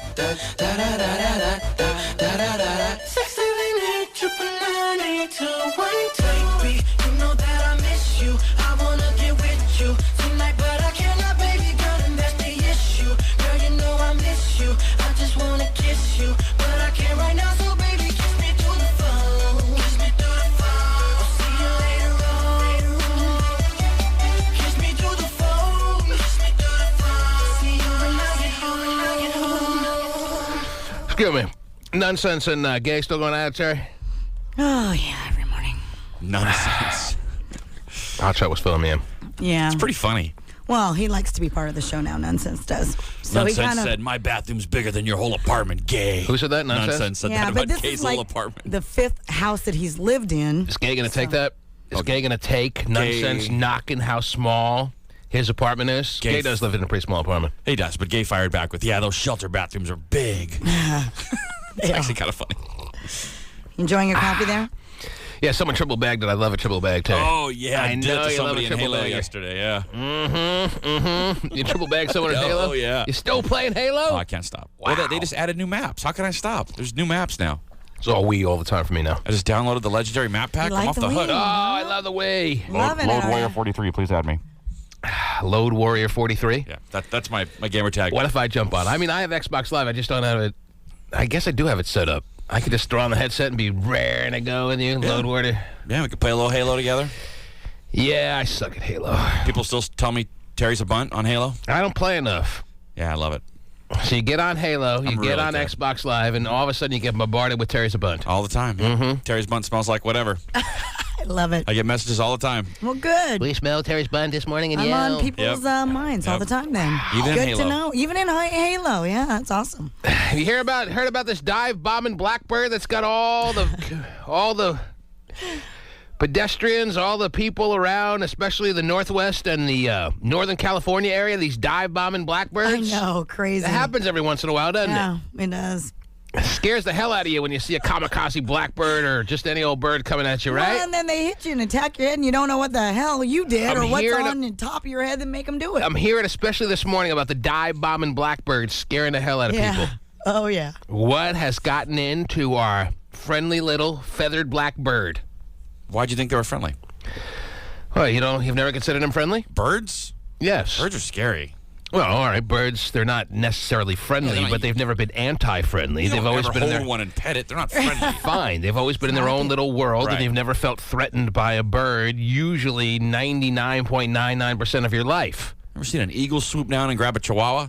Fine. You see an eagle, you're pretty much in your own little neck of the woods, literally and figuratively. But just walking around the streets of wherever, you don't expect to be assaulted by, you don't even really, on a particular typical day, even have a bird thought come to your mind. Right, you're walking across the crosswalk. Right, you don't think about them, they don't think about you, Right. and you coexist in the world just perfectly. Everything's good. On these every so rare occasional situations where you get this dive bombing bird situation, and I'm hearing about dive bombing, but I don't know what's gotten into the bird mind over the past couple of days, but I'm hearing about dive bombing birds right now. I better be careful. There's going to be a new delicacy. Oh, jeez. So you say the people win? Yes. All right. People may ultimately win, but a beak in the eye on an innocent person is not something that you're going to be loving. So finally, something not better than a fork in the eye. If it happens to be you. A beak in the eye. Not better than a fork in the eye? I still think it beats a fork in the eye. Oh, but is that right? Fork in the eye. Fork in the eye. Here's a story, Oh, right? my gosh. Pacey just handed me proof in the pudding. The San Jose Mercury News. Swoops. Bombing San Francisco blackbird draws a crowd. And they're talking about dive bombing birds. A territorial blackbird that has been dive bombing pedestrians for weeks is continuing to attract crowds in downtown San Francisco. Dozens of people spent their lunch break on the corner of California and Front Street watching this bird that they've named Swoops. Swoops. What city is this? This is in downtown San Francisco. I wondered what everyone was staring at, says Carolyn Phillips, 32, who works nearby. And she said, my eye!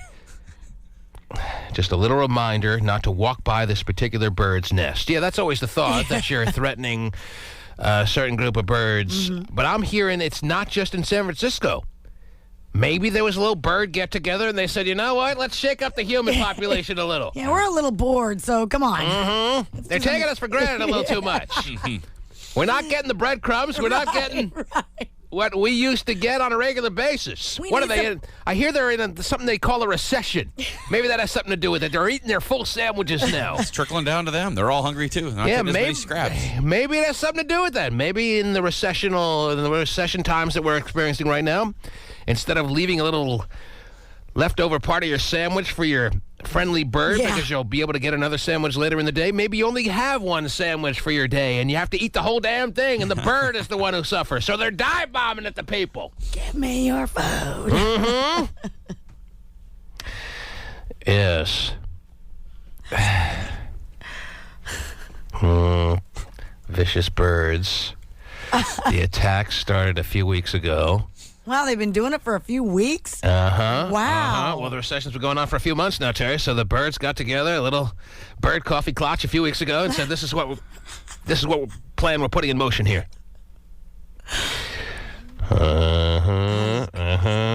This particular bird in downtown San Francisco is making international headlines. Swoops? Is that what they call them? Swoops, the bird that has now been named Swoops, according to stories on CNN and news outlets in the UK, is terrorizing people. Terrorizing is the word they use. Well, it would be kind of It's the Osama bin Laden of birds. Yeah.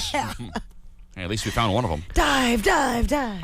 At one point Friday afternoon, the crowd watched with bated breath as Swoops eyed an elderly woman in a green pantsuit who walked down the sidewalk with a cane. Oh, she deserves it in a green pantsuit. Seemingly oblivious to the situation. Oh, that old bag's certainly gonna wake up call in a couple of seconds. Watch this. Watch what Swoops does with her blue hair. Great target. Can barely move. Can't really swat at you. I mean, I expect more out of Swoops than to go after a feeble little senior. But come on, Swoops. Get it together. Impress me. Well, what's even worse is probably the little kids when they go after the little kids. That's scary. But I'm hearing it even from people in the area that we are, currently living and enjoying our nice weather days in. That there have been some dive bombing birds around this area too. I don't know what's going on. Everybody stay in your house. I don't know if this is going to be a passing thing and it calms down, or it escalates and we're just going to have to go to war with the birds. And you're saying that's a war we could win? I think we could, but there's a lot of them, and they can fly on their own. They don't need planes and fuel and all kinds of stuff. They can just fly on their own. We might be outnumbered. If they start calling on all their buddies, we are outnumbered. I know that. Oh, yeah. I think we're outnumbered by the blackbirds of the world. I'm talking about every bird. That's right. If they all get together, and you're right, they don't have fuel expenses. All right, the ostriches, everybody. Oh, wow. Chickens, roosters. They have built-in weaponry. Yeah, good movie. You're sleeping at night and you hear all these chickens trying to get in, pecking your door down. Woodpeckers can easily peck your door down. Oh, yeah. Maybe they should make a movie about this. Maybe we'll call it The Birds.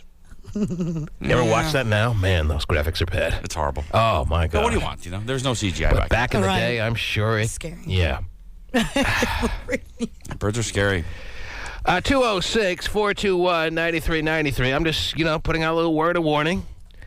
Maybe wear some proper attire. Maybe just not take your little stroll for granted this afternoon. If I could save one eye, then I feel I've done my job. Well, there you go. What's the proper attire? Like a full SWAT uniform? With a shield? Fatigues and stuff. Maybe the same mask that prevents you from getting swine flu can double as protecting your face a little bit. Kill two birds with one stone. Oh, yeah, I heard that. I'm coming after you now. I don't think it's very funny. Oh, my goodness. That would be crazy. I'm just saying the things you take for granted in this world, like being able to coexist wonderfully with the birds, may not be the case. Armageddon's here, man. I know. Everyone's starting to fight with everyone. They always talk about how there's someone out there concocting viruses in their basement that's going to destroy the planet. Maybe someone's spreading some bird seed that they're creating in their... making them nuts. In their basement that's making the bird population a little bit screwy. Oh, my goodness. How do you concoct a virus in your basement? Well, ask the guy who invented AIDS. Okay, Carl AIDS. All I'm right. going to call him after the show. Call Carl AIDS. My gosh. And his cousin, Jack HIV. Okay. And see what you find out. They must be loaded. All right? Very Okay. profitable. Now, Owen saw a crowd attacked in Federal Way and wants to give his roving reporter vantage point. I'm telling you, it's not just in San Francisco. It's not just this one swoops bird. He saw a group of people getting attacked. Well, let's hear from him. 206-421-9393. Owen, you're on the air. Yeah, hey, what's up? I'm hearing it from multiple sources, Terry, or else I wouldn't be going with this story. Yes, Owen. Yeah, I got attacked by a crow, me and my buddy, the other day in Federal Way. And a lot of people think, was it a black bird or was it a crow, or is there really a difference? I'm not sure. They're It's different. just crow. There's blackbird and there's crow. They are different, but I don't know if people really can differentiate. Was it a black bird or no? Yeah, it was black. It was all black. Yeah. These black birds are dive bombing. Yeah. We don't know what started it. We don't know when it necessarily started. We know it's been happening over the past week or so. It's scary if you have long hair. They could swoop in and Oh, grab yeah, your hair get all- with their talons. yeah. And as I say, Owie. I don't know if it escalates from here or it just kind of stalls out, but there is a small war between the humans and the birds going on right now. Yeah, yeah. Crazy. It was in the tree. It just kept cawing at me, and then it dived down at us. Oh, so he was taunting you to come out of your house.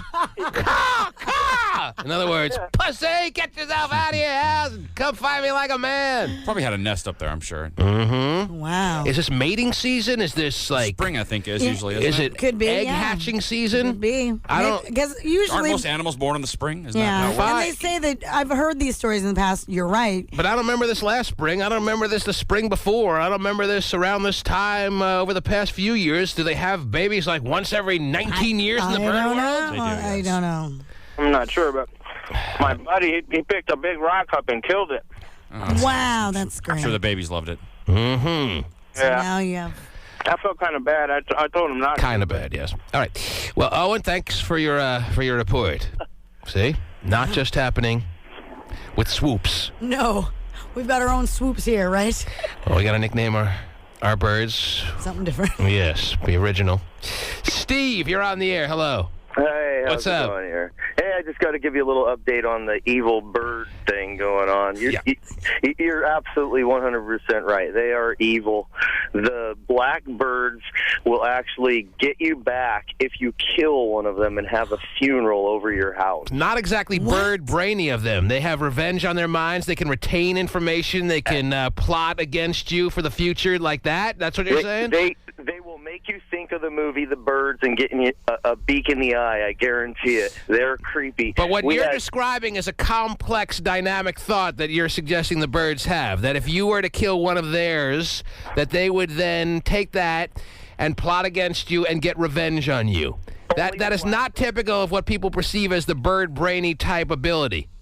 No, it's only the blackbird, too. That's why the movie The Birds was all blackbirds, because they've probably been doing this for years. They literally had a wake above my house in an oak tree. About 1,000 of them filled the tree completely, and when we went outside, we had no idea why they were doing it. We thought maybe, if you see one tree filled with just nothing but blackbirds, that's imposing. Yeah, that's scary. It is. I know. You're like looking for your first escape route. Okay. You see a huge school of big blackbirds, and maybe the blackbirds are getting bigger, and their brains are getting bigger, and they're getting a little bit more capable, and they're evolving, and they're going to take over.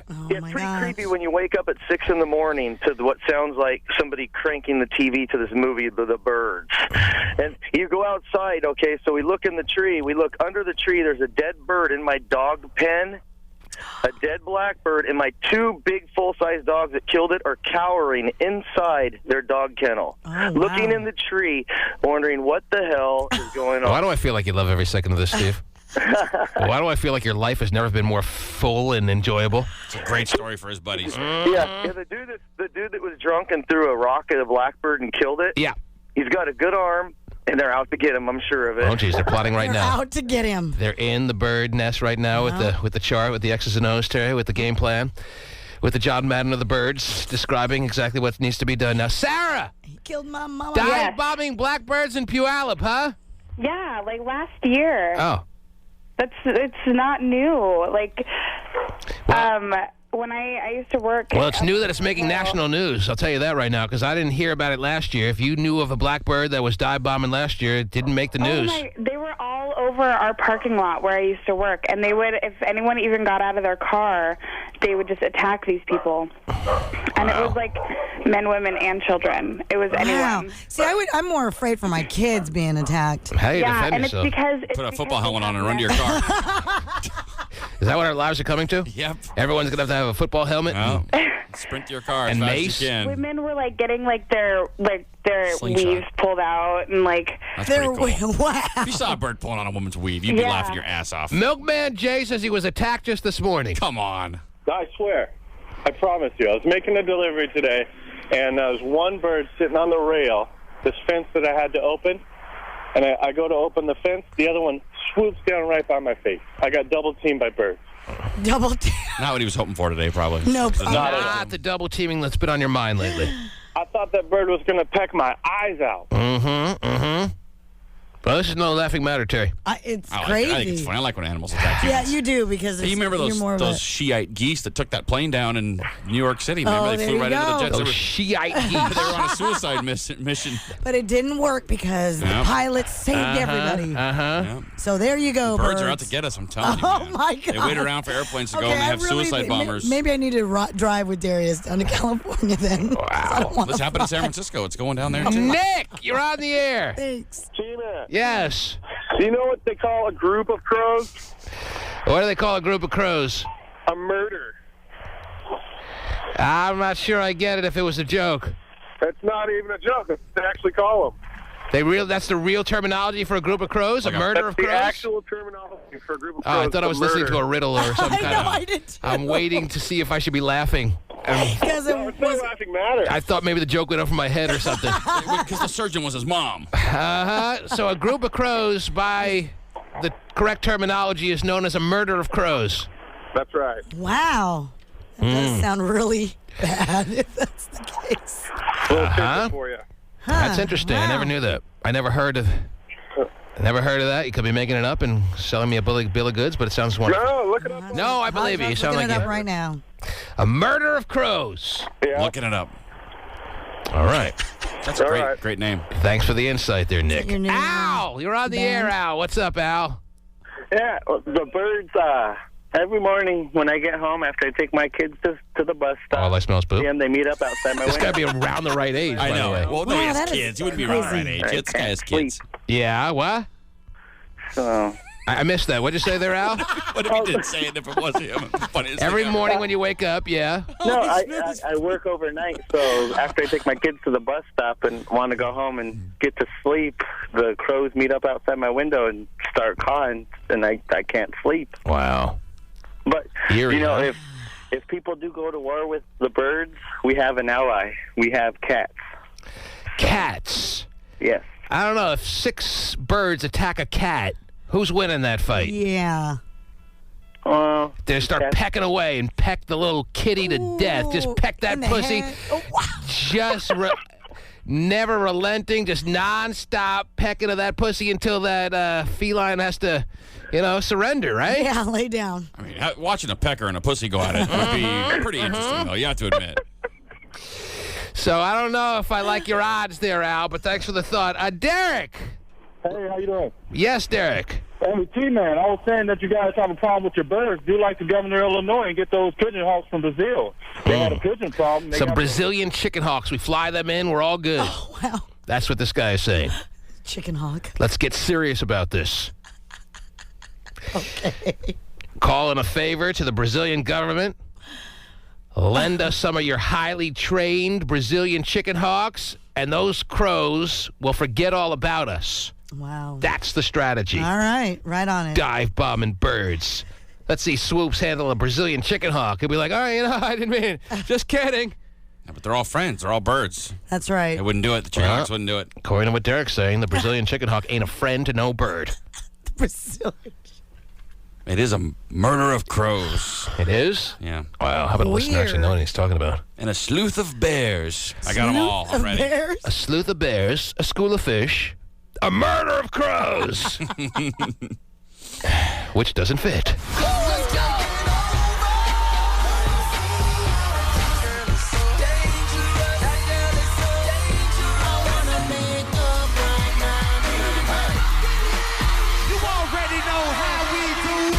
On sale. Backstage barbecue. VIP seating. Summer Jam. It's your boy Akon. Presented by McDonald's. KUBE93.com. The time is now 15 minutes after the hour. That's 15 minutes you could have used to possibly save a lot of money on car insurance by switching to Geico. But don't worry, this message will repeat every day at the same time to remind you. With that in mind, I'd better inject some entertainment value. Here's my impression of George Washington.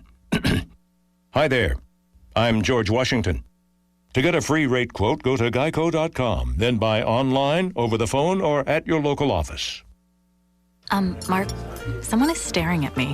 What, like making eyes at you? Yeah, I guess. Where? Over there? Oh, behind you. He's sort of small, like a little stack of money, and he has these big eyes, like googly eyes. He's staring at me. You sound like you're sort of enjoying this. Well... That's it. No, I'm looking. Oh. What, that? That's the money we could be saving with Geico. Geico. To get a free rate quote, go to geico.com. Then buy online, over the phone, or at your local office. America is singing its praises. $5 food. And many are hitting all the right notes. $5 for the law. 9:26 and 46 seconds due. Somebody writes, a 410 shotgun will take care of those group of murderers. Wow. Just try not to hit your neighbors. Yeah, how about that? Yes. 9:27 and 56 seconds due. Somebody writes, my mom's cat brings home 3 birds a day. Cats are perfect killing machines. And they're just tuning in. We're talking about the dive bombing birds that seem to be popping up around the Northwest. There seems to be various reports over the past week of run for your life bird situations that are just not affected by the human being. You know, most animals have this built-in fear of the human. Yeah. Well, for some reason, over the past week or so, the dive-bombing birds have lost their radar on the fear they're supposed to have for the human being. We're not scared of you people. Mm-hmm. I know that's just a scarecrow. Can't fool me anymore. Mm-hmm. 9:13 and 11 seconds due. Somebody writes, Terry's bun smells lovely this morning compared to Soulja Boy's. Oh, wow. thank you. I don't want Terry's to smell lovely. And 9:08 and 14 seconds due. Somebody writes, T-Man, at the movies this weekend, I asked for a small popcorn and a box of Dippin' Dots, and they didn't know what I was talking about. Well, they shouldn't, because you were supposed to be asking for Bunch of Crunch and popcorn and not Dippin' Dots. Dippin' Dots. So we're combining things. But I understand how you got confused. We've talked about Dippin' Dots in the past, and that's where you went wrong. Completely confused, that poor guy. You were way off. You got to keep a scorecard, I guess, when listening to the show to keep to keep up to speed on every little extraneous detail. The guy must have not only felt like, but truly have been like an idiot when he walked up to the movie theater concession stand asking for a small popcorn and Dippin' Dots. Probably melt in that little box. Yeah. Bunch of Crunch sounds good. Well, I wish you would have actually tried the combination this weekend, but I know you're not going to melt in the popcorn. It does not melt in the popcorn. I don't need that. You won't have that. I don't like things on my. I don't like food on my fingers. I wouldn't send you into the wars of the movie world. Yeah. With just melted chocolate over your popcorn. It stays intact. It does. All right? I don't know how. It must be crappy chocolate. You must get the hottest popcorn in the history of the movie world. Yeah, no kidding. It's usually pretty warm when I get it. Well, but by the time you sit down, even if it's dump it- warm, By the time I sit down, I walk outside for a half hour and get to my seat. Maybe if you take a steaming heater over your popcorn is going to stay warm, but otherwise you're going to be fine. Probably the same taste as the Bunch of Crunch. You know what? Don't worry. I'm not no worried kidding. about you ever trying it.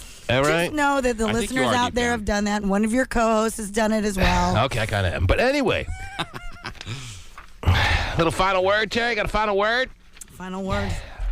Sure. I can give you a final story. I've heard all the stories I need to hear this morning. Oh, really? Gay and Nonsense work it out or no? No. And Gay got his even fruitier hairstyle going this morning because it's summertime or what? Summer, and he's got his summer highlights in. Oh, yes. It's all blonde all the way. Mm-hmm. It's horrible, man. Have you seen it? It's bad. Well, he thinks it looks lovely, which makes it lovely, I guess. Looks like somebody shoved a fire hose up Billy Idol's butt and turned it on. It's all a matter of what he perceives it as. Oh, wow. There's the middle finger. And he's fine with it, and that's wonderful. And speaking of being fine with it, how about Shelly Hart, in a matter of just a few hours from now, giving away yet another pair of backstage barbecue passes? Not to be outdone by Eric Flowers. And speaking of Di Bob and Birds, his feathered friend, a Dirty Harry. Oh, wow. Yes? Dirty Harry and Eric Powers from 3 to 7 at around 4:10. Or how about we make that on the dot, on the Dippin' Dot of 4:10 o'clock, we are going to give away yet another pair of backstage barbecue passes with that duo. And then at 8:10, Edward James Francis is going to come in this here studio, and he will have his own pair of backstage barbecue passes to give away. So the Summer Jam festivities are never ending, right up to the moment where the crowd assembles at the Auburn Amphitheater on July 25th. Yep. Straight on from this minute on to the backstage barbecue itself, do we fill out that backstage barbecue area. So never a moment of hesitation you should have in keeping yourself inspired about winning those backstage barbecue passes, because you never know when your dive bomb and bird moment is going to hit you. I'll be dive bombing those baked beans, and when I get there, I tell you. Why do I feel like it's not the baked beans that are going to wind up on my plate? But anyway, everybody can, like the girl earlier this morning. Uh-huh. John Hangy? Yes, John Hangy. Yes. Johnita, was it? No. John Dis. It was not John Dis. John Tell. Like John Tell from earlier this morning. I like John Hangy. We were closing in on it. I said John Hangy. Scott said John Dis. And you said what, Terry? I didn't say. Terry can't remember what you said. That's what she said. John Tell was the lucky one at 8:10 this morning who will be backstage with one of her little girlfriends tearing it up. Yep. Your moment could come later today. All right, so stay tuned for Sheckard. She's coming up next. It's your boy Ludacris, man. You can see me live on stage. I'm telling you, the show's gonna be off the rip. Oh my God! I cannot believe it.